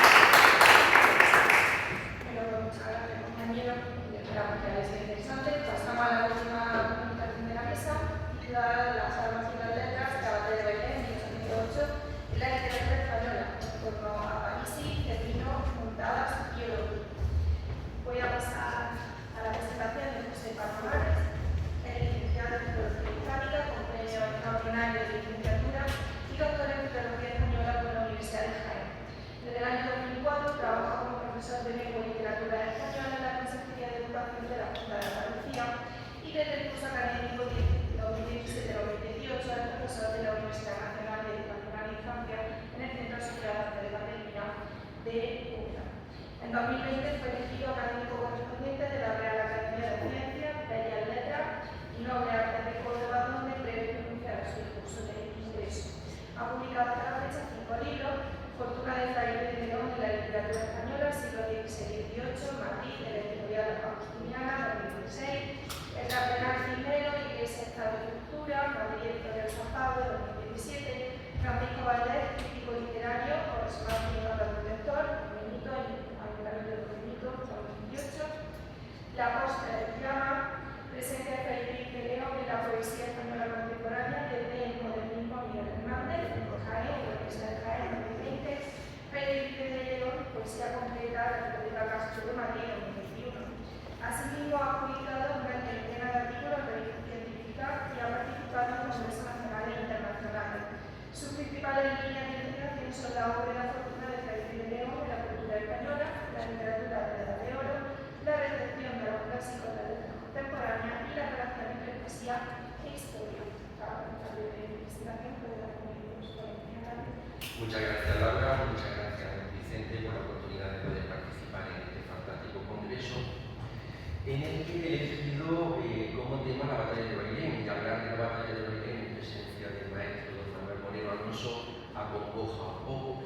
Por tanto, si no me amparan las armas, espero que me amparen las letras. He hecho también de ustedes un lienzo conocidísimo de José Casado de la Lisal e intentaremos dar aquí una posible fuente literaria en la que se inspirase un gran pintor. Sabemos que la batalla de Bailén, 19 de julio de 1808, es sin duda una de las episodios más conspicuos de la historia militar en la provincia de Jaén. La victoria sobre las tropas napoleónicas tuvo un impacto extraordinario dentro y fuera de España como hecho de armas, pero también conoció una repercusión notabilísima en la esfera de las letras. En marzo de 1850, la Real Academia Española convocó un certamen para un canto a la victoria de Bailén, con una extensión de 500 a 800 versos. Se estudian, interpretan y analizan aquí 4 obras presentadas al concurso y que vieron todas la luz del campo en el año 1851.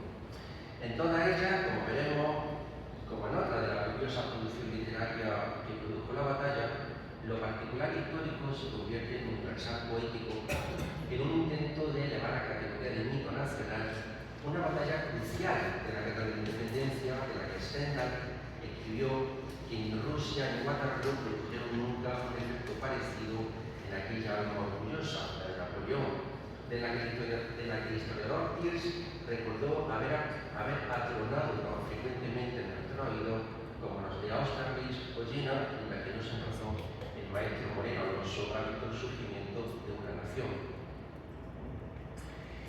Armas y letras, batallas y papeles se abonaron casi sin solución de continuidad a partir del 19 de julio de 1808, en que la prensa y la imprenta se pusieron al servicio de la propaganda y del canto épico de la heroica victoria sobre la gran armada napoleónica, una batalla que el Correo de Murcia de 28 de julio de ese año calificaba ya como de las más brillantes que presentará la historia.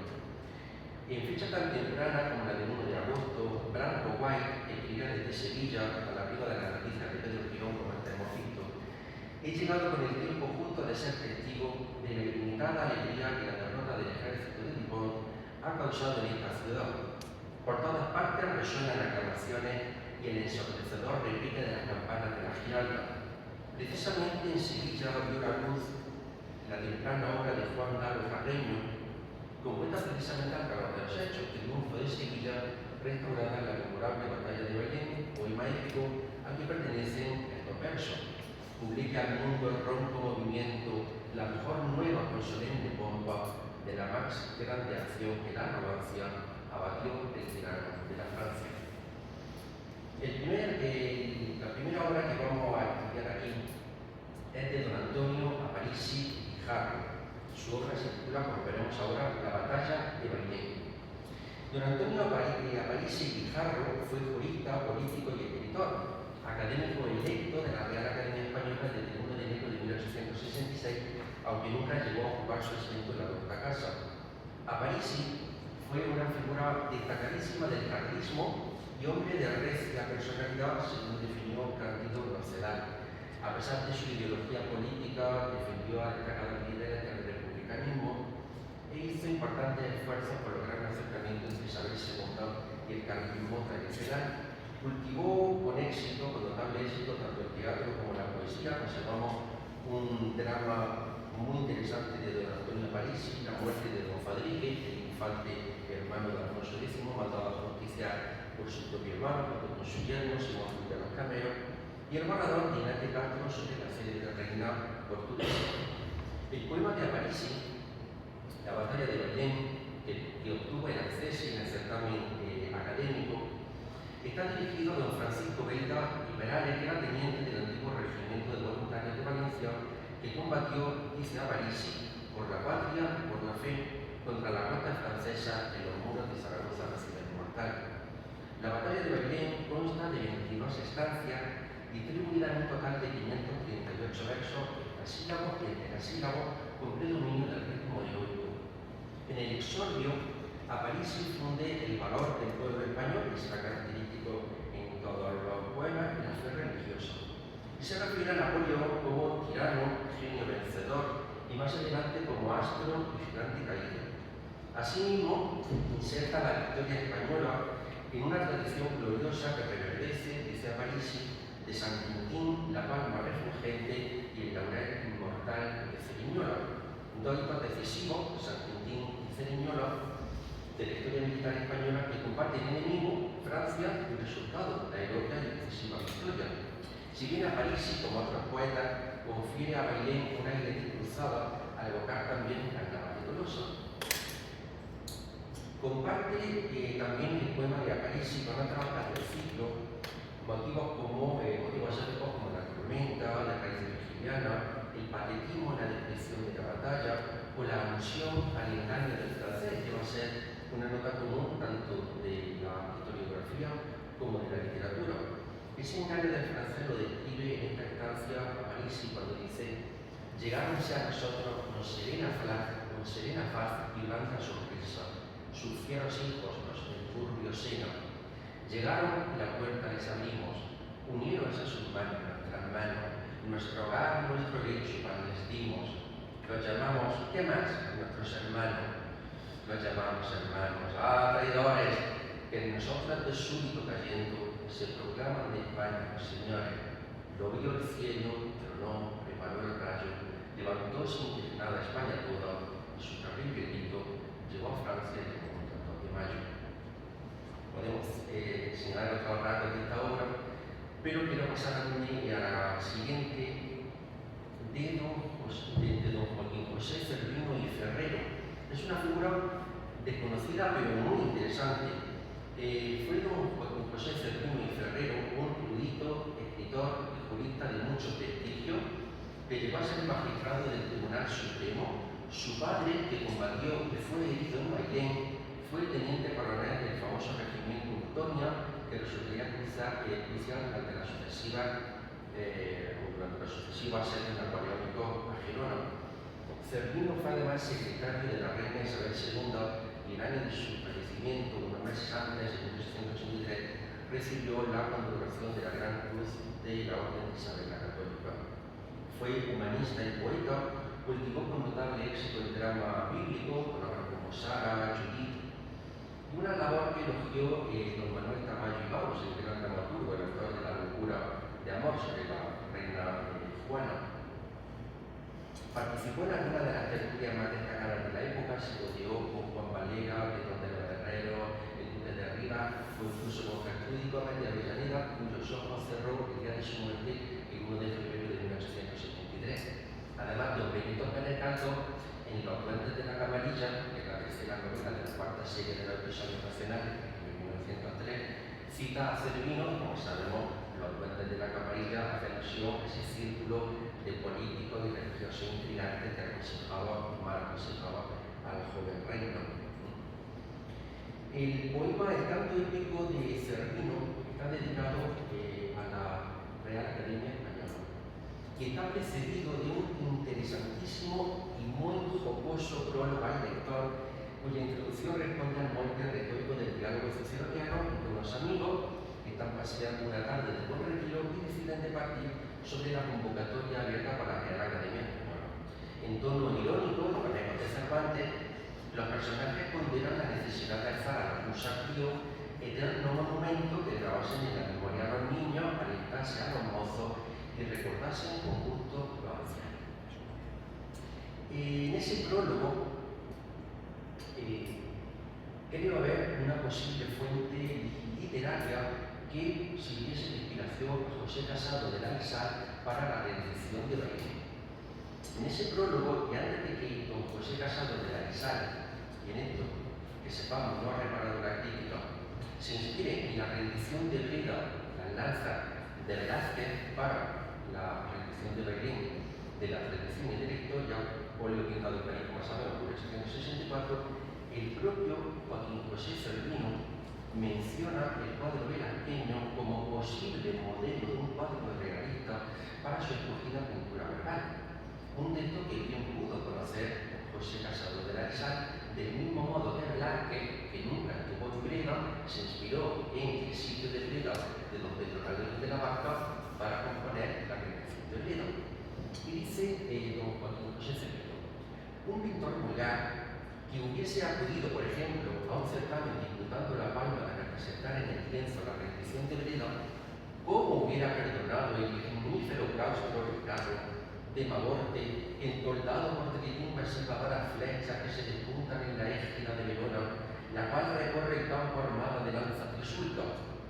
Sigue con esta interrogación retórica e irónica y señala Cervino. Pero llegó Velázquez, el gran Velázquez, ¿y qué hizo? Afrontó las dificultades, no huyó del asunto, hermanó la verdad con la poesía, que no son contrarias como el mundo piensa, retrató el triunfo de los españoles y ofreció a la eterna admiración del mundo el cuadro de la danza que está en la base de la rendición de Bailén de don José Casado de la Sal. Una cosa parecida intento hacer. Y lo logra Cervino en su poema para cantar la victoria de Bailén.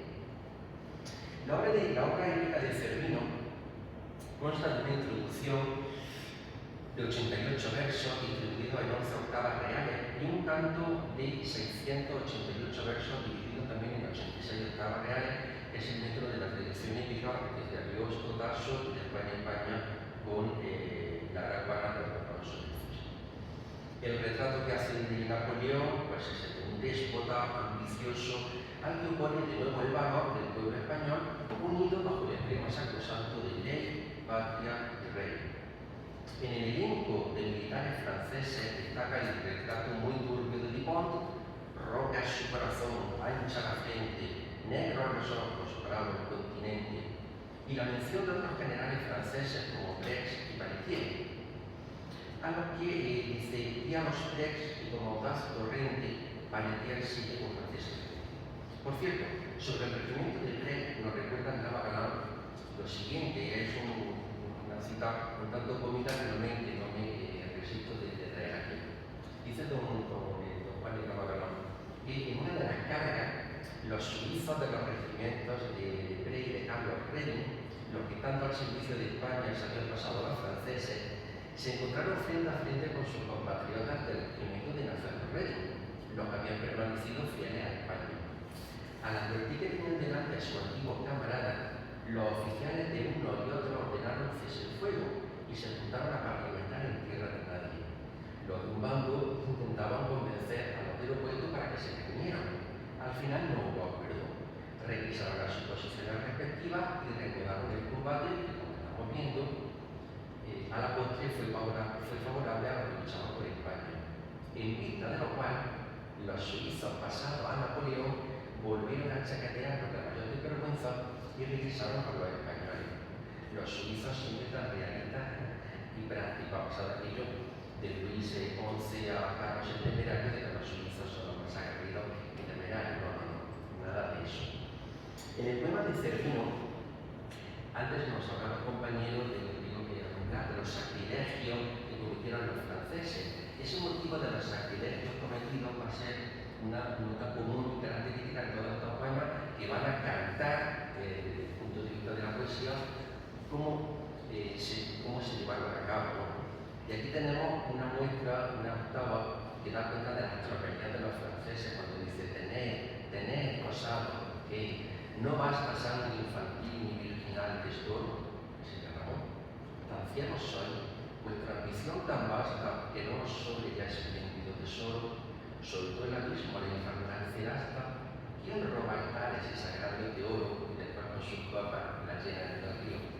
Sacrílegos, ya no vuestro delito, de la venganza en el libro ha escrito. Quiero pasar rápido a las otras dos obras. La tercera es el canto épico, la batalla de Bailén, canto épico de Juan Federico Montadas y Jornet. Aquí lo estamos viendo cuando tenía 37 años, en 1847, y aquí en 1873. Se trata de un abogado, escritor y político, miembro correspondiente de la Real Academia de la Historia por Zaragoza. Además, Juan Federico Montadas fue el propietario del monasterio de Piedra, que él orientó desde un punto de vista casi político, que es el que hoy tiene el monasterio de Piedra. Como dramaturgo, destacan sus obras Boadicea, que es un drama histórico de arte en toda la figura de Bonquica, esta reina roja, la reina guerrera de los Sicenos, que arrodilló el célebre levantamiento en Britania contra Roma en tiempos de Nerón, y como poeta nos dejó unos muy interesantes ensayos poéticos. El canto épico de Montada, la batalla de Bailén, está dedicada a Prim, al general Prim, el testimonio de sincera amistad, y cuenta con un lúcido prólogo de Buenaventura Carlos Aribau, que es uno de los grandes escritores del romanticismo, el padre de la Renacencia en Cataluña. De hecho, a ese le debe esa Oda a la Patria, que es una obra de obligada lectura en Cataluña y en la literatura española. En ese prólogo, Aribau, a saga de la poética aristotélica, reflexiona sobre los límites entre historia y poesía, que exigen perspectivas, fondos y tonos distintos. Dice Aribau en este prólogo: pronosticar en aquellos momentos la caída del colosal imperio de Napoleón por la primera desgracia de sus hasta entonces invencibles tropas hubiera sido un esfuerzo de imaginación. Después que el éxito de la lucha confirmó aquel pronóstico, la realidad es tan poética como la creación de la fantasía, pero el poeta se halla en posición distinta, por eso deben ser distintos los tonos. En este caso, el tono épico da cuenta de nuevo de los estragos causados por las tropas francesas, cómo profanan los templos, cómo todo lo aniquilan, y se hace referencia a esos pasos sagrados que trataban los compañeros. Este sería el argumento del canto épico, desde la invocación a los que sacrificaron su vida en aras de la patria, que podría ser perfectamente el himno de la Legión Española, hasta un epílogo con la rendida cuenta de todos los sacrilegios, la arena del rey a sus tropas, la arena del Dupont a las suyas.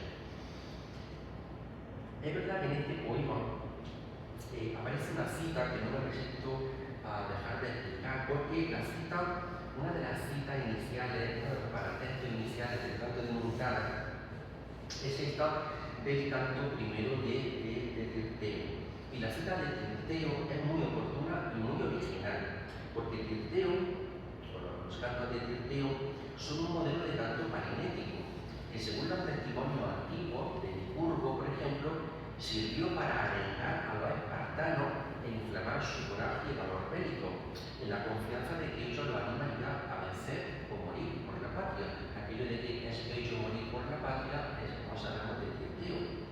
Sería una especie de performance guerrera antes de la batalla.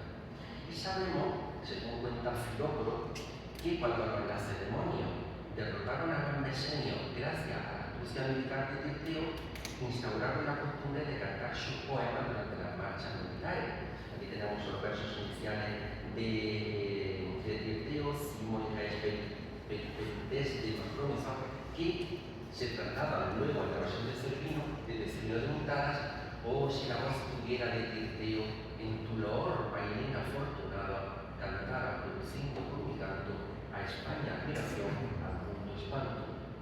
Luego viene una mención muy interesante de todos los mandos franceses y españoles que participaron, con una mención expresa de Saavedra, de Don Manuel. Por otra parte, el último poema que me queda leer, me quedan 2 minutos, ¿no? Para ir 2 minutos termino. Es de Don Emilio García de Ochoa, que es un personaje también curiosísimo. Nació en Vigo en 1821 y murió en Alejandría, Egipto, en 1893, porque allí estaba ocupando un cargo de diplomático. Era abogado y diplomático, y también, y aquí viene la curiosidad, la sustantífica médula, uno de los primeros promotores urbanísticos e inmobiliarios de la ciudad de Vigo. De hecho, la Alameda, el paseo de la Alameda actual, es deudora del proyecto urbanístico que se le concedió a Ochoqui en 1870, que ya preveía la iluminación de Vigo por Navidad. Esto se ha adelantado al alcalde del Caballero, que ya mismo está haciendo la plaza. Fue un interesante dramaturgo poeta, no deja palabras con Félix de Sousa, un poema épico titulado Los Godos.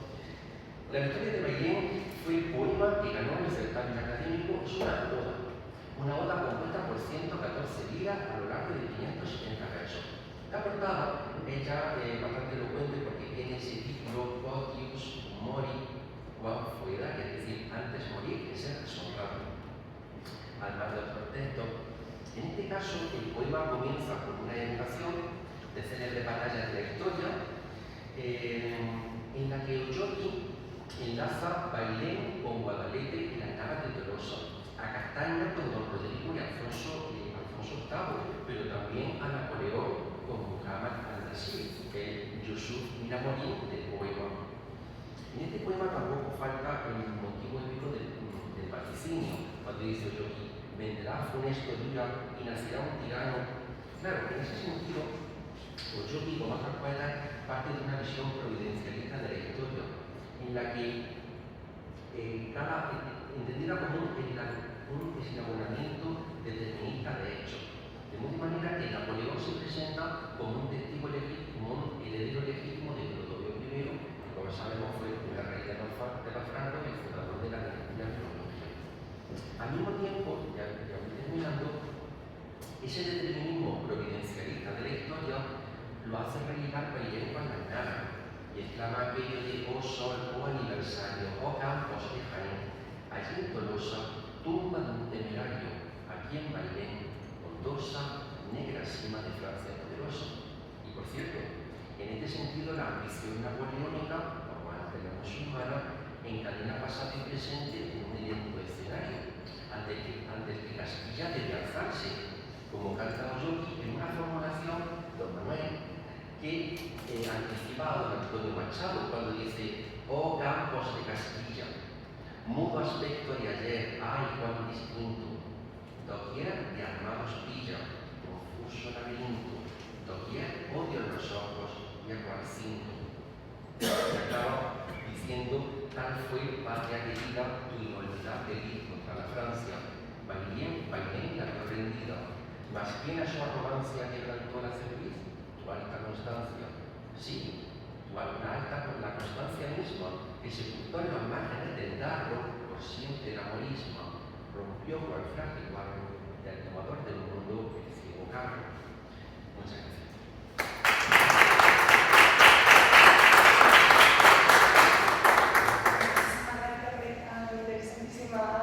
Ponencia, si le parece bien se queda para presentar y sobre... Yo creía que el debate iba a ser al final y me he quedado donde estaba. Y me he quedado con una de tres preguntas. Sí, la estoy llamando para que suba a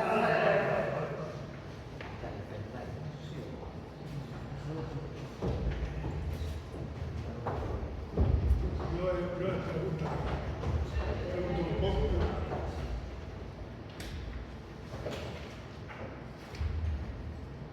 Una habla de este hombre que montó el olivar. ¿Tiene que ver algo con el Marquesado de Baena? ¿Con él? ¿El Marquesado de Baena? No, es que no. Es que como me mientas Baena, pone Baena. No, Baena es que en el archivo histórico de la nobleza, que es donde se encuentra todo el documento, la documentación, se entra en el programa PAES del Ministerio de Cultura, pasó del Archivo Histórico Nacional al Archivo Histórico de la Nobleza y está dentro de los archivos de Baena. Es como hay un Marquesado de Baena que tiene mucho dinero. Segunda pregunta.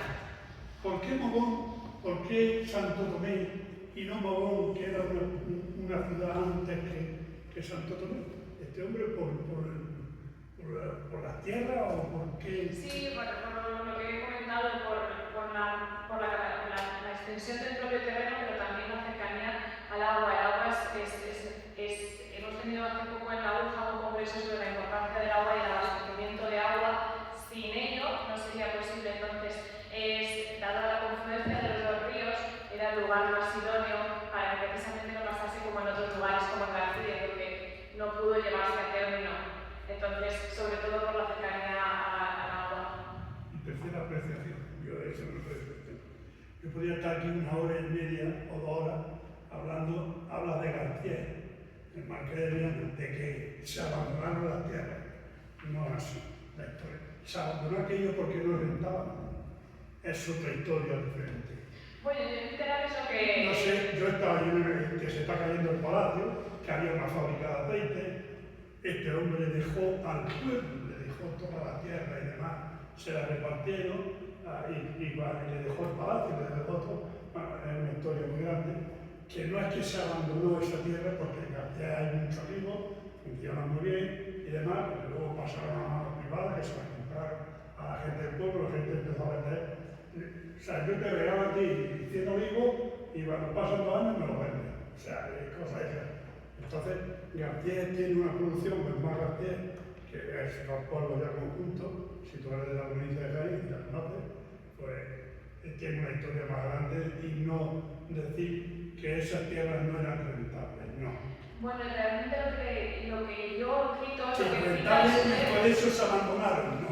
es lo que cita textualmente Tomás Puerta, quien hace todo el estudio de la empresa, la viabilidad de la empresa, y cita textualmente en el archivo, él especifica literalmente se abandonaron. Entonces, yo tomo las palabras que cita el propio secretario del duque, él especifica que se abandonaron.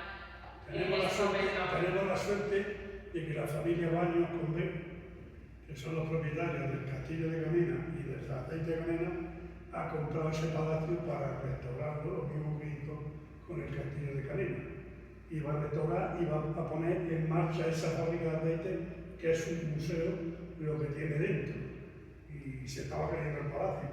Gracias a Dios que ha pasado a mano de una persona que se preocupa por la provincia y que se gasta los dineros en la vivienda. Y eso es la mejor noticia, que el patrimonio vuelva a estar... Ya se ha hecho un estudio arqueológico por los estudiantes de la Universidad de Granada.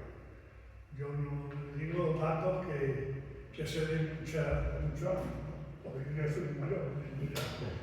Ya te quitan el medio, yo me vengo aquí para aprender la juventud, no para otra cosa. Se dan cuenta que yo llevo 25 años, no me he presentado, pero para que lo conozcáis, 25 años de guía voluntario del museo y del patrimonio de la provincia de Jaén. O sea, yo te puedo llevar a cualquier pueblo de la provincia de Jaén, presentarte a los responsables culturales, a las casas, mi agenda muy grande. Esto me costó a mí 25 años, me ha costado a mí 25 años, que tuve que ser voluntario porque tuve un accidente y no podía trabajar en domingo. Me dieron en el 2008 la bandera de Andalucía, pero eso no quiero decirlo. Eso, es por eso, para la defensa del patrimonio. O sea, tú me preguntas por cualquier pueblo de la provincia de Jaén, cualquiera, y sé las calles, quién vive, quién nace, lo que se hace allí, lo que se vive. Y conozco a la familia Baño, y toda la iglesia, monumentos, toda la provincia de Jaén la conozco entera. Yo 25 años, pero ya está, jubilado 25 años, ¿de acuerdo? Y vengo hasta afuera porque me gusta aprender. ¿Alguna pregunta más? Claro. Sí. Voy a ser muy breve porque ya me he dado cuenta que la moderadora es muy estricta. Pero, de todas maneras, quisiera hacerte, una pregunta a cada uno de los ponentes, felicitándolos globalmente porque me han encantado cada una de ellas. La primera pregunta es para Laura García y se me ocurre preguntar, ¿no hubiera sido interesante para ver el grado de repoblación de Santa Tomé, cómo estaba antes el territorio, la zona esta, de acuerdo con el catastro del Senado como punto de referencia? Y segundo aspecto, hacia 1804 creo que muere en Baeza por la vida. O la vida está muy preocupado por el de los olivos. A lo mejor sería una perla introducir las preocupaciones de la vida que vive ahí, retirado en ese momento. Pues, yo agradezco sus palabras. Este estudio nace dentro como ha comentado la moderadora, de un proyecto dentro del Instituto de Estudios Jienenses que, cara a largo plazo, con el IPEC, con Antonio Parrilla, será un proyecto probablemente de la agencia estatal. Entonces, digamos que es una primera toma de contacto. Hemos buscado cuáles son las primeras configuraciones de olivareras en la provincia, pero también podemos comparar y haremos estudios comparativos, como ya he dicho, pues tanto con otras poblaciones como, tomando su palabra, pues con el catastro de Ensenada, para verificar todo lo que estamos viendo, si realmente cómo eran los terrenos anteriormente, cómo era la población anteriormente. Los terrenos antes eran cerealísticos o tenían un mayor uso, pero sí probablemente analizaremos mucho más en profundidad lo que este proyecto fue de corto, fue solo un año a terminar, pero tenemos la intención de que sea, porque el tema lo merece, sea muchísimo más largo en el tiempo, y empezaremos en las primeras configuraciones hasta llegar hasta el día de hoy. Y ahí es totalmente multidisciplinar. ¿Podría añadir una cosita a esta pregunta?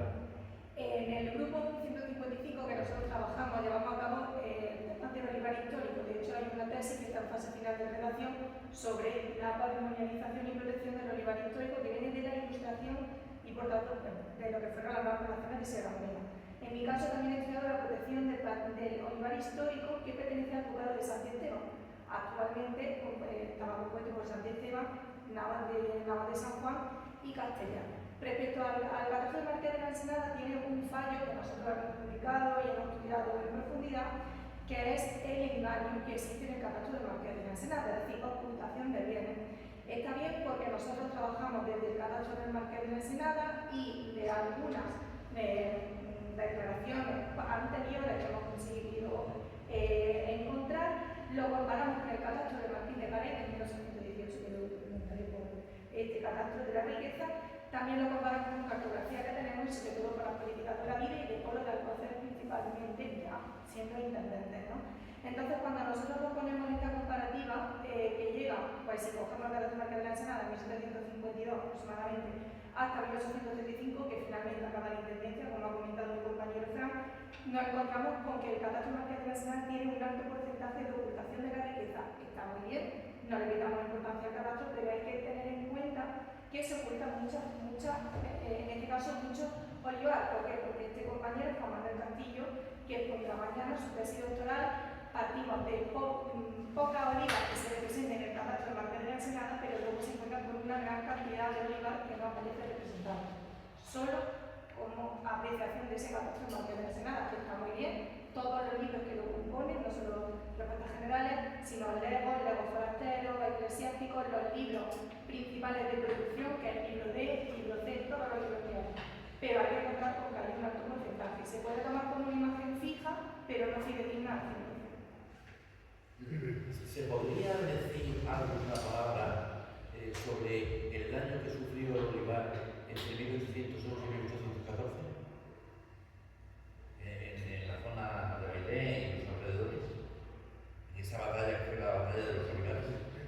¿Se podría decir algo serio sobre esto?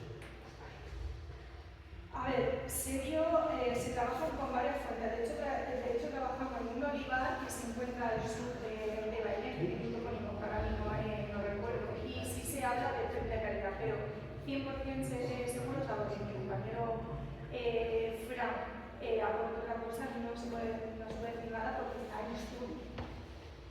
Pero uno de los problemas de la batalla del entorno fue el incendio. Los incendios que ocurren allí, lo cual hizo que las temperaturas probablemente subieran a 50 grados. No de los olivos, sino precisamente era el mes de julio y todavía no se había cosechado, etcétera, y estaba, digamos, el monte bajo por otra parte, donde se había sembrado, pero ahí me vino de sufrir los árboles, porque la generación de olivos, según han dicho gente experta que yo le he preguntado, es rápido. Es decir, que debió de recuperarse por lo menos los árboles que había. Como le digo, pese a que se sabe según esa documentación y se sabe todo eso por varios expertos de diversas áreas, no se sabe hasta dónde llegó por eso, porque eso está en proceso de estudio. Hay que contar con qué te dice la fuente documental, esto pasa en todos los ámbitos, qué cantidades te habla, qué extensiones te habla, y eso está en proceso, por eso no les sé decir exactamente cuál fue el índice o el impacto, en este caso ambiental, que usaríamos ahora la palabra que tuvo ese suceso. Creo que si la moderadora me permite, termino ya con las dos preguntas que había pedido la palabra. Una es para Francisco José Pérez Hernández, que es una exposición relevante internacional de el robo de tesoro. No sé si eso era conocido o si es una investigación absolutamente nueva. Había ya algunas cosas que han explicado, lo que pasa es que el libro entero que se ha hecho se ha hecho. Me parece que es un interés enorme. La semana pasada, justamente, en el debate que me congreso en el Museo del Prado sobre el pueblo napoleónico. Claro, muchos pueblos no lo hicieron los franceses o los ingleses, sino lo hicieron los españoles. Este es un ejemplo claro de cómo, en cierta medida, en la Carolina, los que colaboraron con el pobre intendente, cuando no fue el intendente, que vamos, en este caso está claro que por el sitio donde estaba mi intención, porque es una cosa preciosa. Y la última pregunta es para José Pablo Mares, porque ya es que estamos hartos de tanta deconstrucción.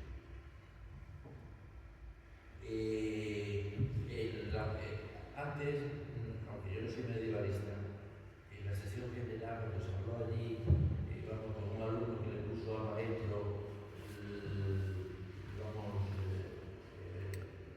a huevo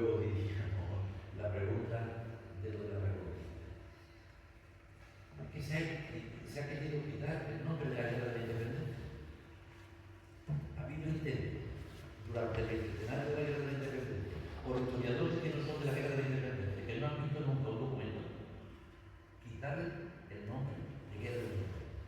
Y resulta que ya antes en la primera historia de la Guerra de Independencia, que se escribe poco después de Bailén, y que la escribe un historiador catalán, citando a Bailén, me refiero a Cabanes, en un libro que se llama, conocido desde hace poco tiempo por los historiadores del sur que empiezan a tomárselo en serio, historia de la usurpación, o sea, de la guerra de la independencia, por uno de los grandes historiadores militares que participó luego en la historia de la encargada por Fernando VII, que desgraciadamente se cumplió el primer tomo en 1919 de la guerra contra Napoleón. Entonces, se habla de Bailén, se habla de la usurpación y se habla concretamente de una especie de anatomía, es la anatomía de un asalto a un convento, en este caso un convento, o una de Barcelona, que es el de Jerónimo bueno, pues está un harto de que, vamos, cosas asentadas, o catalanas, ya, el propio más grande de los historiadores catalanes, Jaime Vicente, con todos los respetos para él, le da el nombre que es una frivolidad de guerra del francés, pero es que había habido un montón de guerras del francés antes, para no utilizar la palabra independencia. Yo en un libro que he escrito he hablado de la guerra de la Iglesia, porque todavía la guerra de la Iglesia puede decir algo con fundamento, pero la guerra del francés, que hubo muchas guerras del francés. ¿Qué guerra del francés? Ah, no, para no hablar de guerra de la independencia, para no hablar de reconquista. Entonces, cuando llegamos aquí, y el señor Palomas hace una exposición preciosa, Muchas gracias. de toda una tradición historiográfica, literaria y todo esto, parece que vamos en otra fase ya que supera ya la deconstrucción. Modo que, bueno, mil gracias por la proposición tan interesante que ha hecho sobre estos temas. Gracias. Perdón por haberme extendido mucho y sobre todo excusas mil a la moderadora de Sí, porque vamos como, bueno, había una invitación a un vídeo español de bienvenida y ya vamos un poquillo... Si no estáis interesados, pero creo que no vamos a decir. Pero quedaba una pregunta, si esa pregunta es breve. Sí, Rafa. La verdad es que se habla sobre los rivales, los efectos de la batalla de Bailén. Sobre los rivales, yo creo que fue prácticamente. Porque en 2008, cuando hicimos o hice la maqueta de la batalla de Bailén, uno de los principales problemas que se planteaba era el tipo de terreno que había que recrear. Y documentalmente sabíamos, aunque los franceses aparecieron con la Cruz Blanca, era el único olivar prácticamente que había visto. Todo eran mieses y sí que estaban recogidas las mieses, y lo que realmente se incendió, la chispa de los mosquetes, las estopas de los cañones, etcétera, fueron las mieses ya cortadas, haciendo rastrojos, que fue lo que realmente produjo un aumento de la temperatura, etcétera. No un sufrimiento de los demás. Lo mismo pasó en la acción de Mengíbar, y yo también lo he corroborado en otras acciones previas de la comarca norte de Jaén, donde francamente había muchísimo menos olivar del que hay y hay en el municipio también, que fue un pase entre los mismos. No creo que se tenga ganando repercusión. Mi pregunta, quiero hacer una puntualización, darle enhorabuena porque francamente me gusta mucho la exposición literaria, aunque hay que tener mucho cuidado con todo lo publicado en el siglo XIX, porque es muy literario, muy poético, escrito, en fin, con muy buena fe, pero induce mucho error. Por ejemplo, el conocimiento histórico no cometió muy bien. Por ejemplo, el cuadro de Casado solamente tiene una realidad histórica y se representa Bailén como una rendición cuando la rendición fue una capitulación, cuando Dupont nunca se bajó del carruaje, cuando Gobert nunca fue un Nusa, fue un coracero que resultó muerto precisamente en la acción de Mengíbar, donde los españoles todos llevaban unicornio, no había ningún chacó, en fin, una serie de barbaridades que dice, bueno, el cuadro desde el punto de vista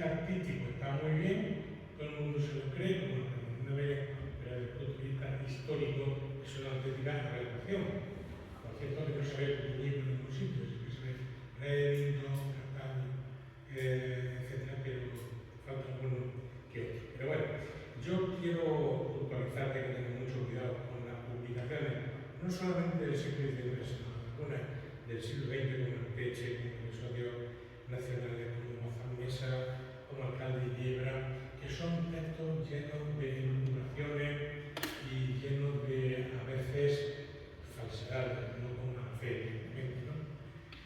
Yo creo que tenemos que irnos a todo lo publicado y todo lo investigado precisamente a raíz del bicentenario, que los libros de Jorge Hernández, de Paco Vela, de Manuel Sañudo, del historiador Añado Marqués de Belén, en fin, de la fuente francesa, donde realmente se ha aclarado no solamente lo que pasó en la batalla de Belén, que se sabía poco realmente, sino de todo lo que pasó en Andújar, en Villanueva, en Bélgica, en el mismo Jaén, capital, no se habla, que ocurrieron hechos antes de república militar, pero también política administrativa.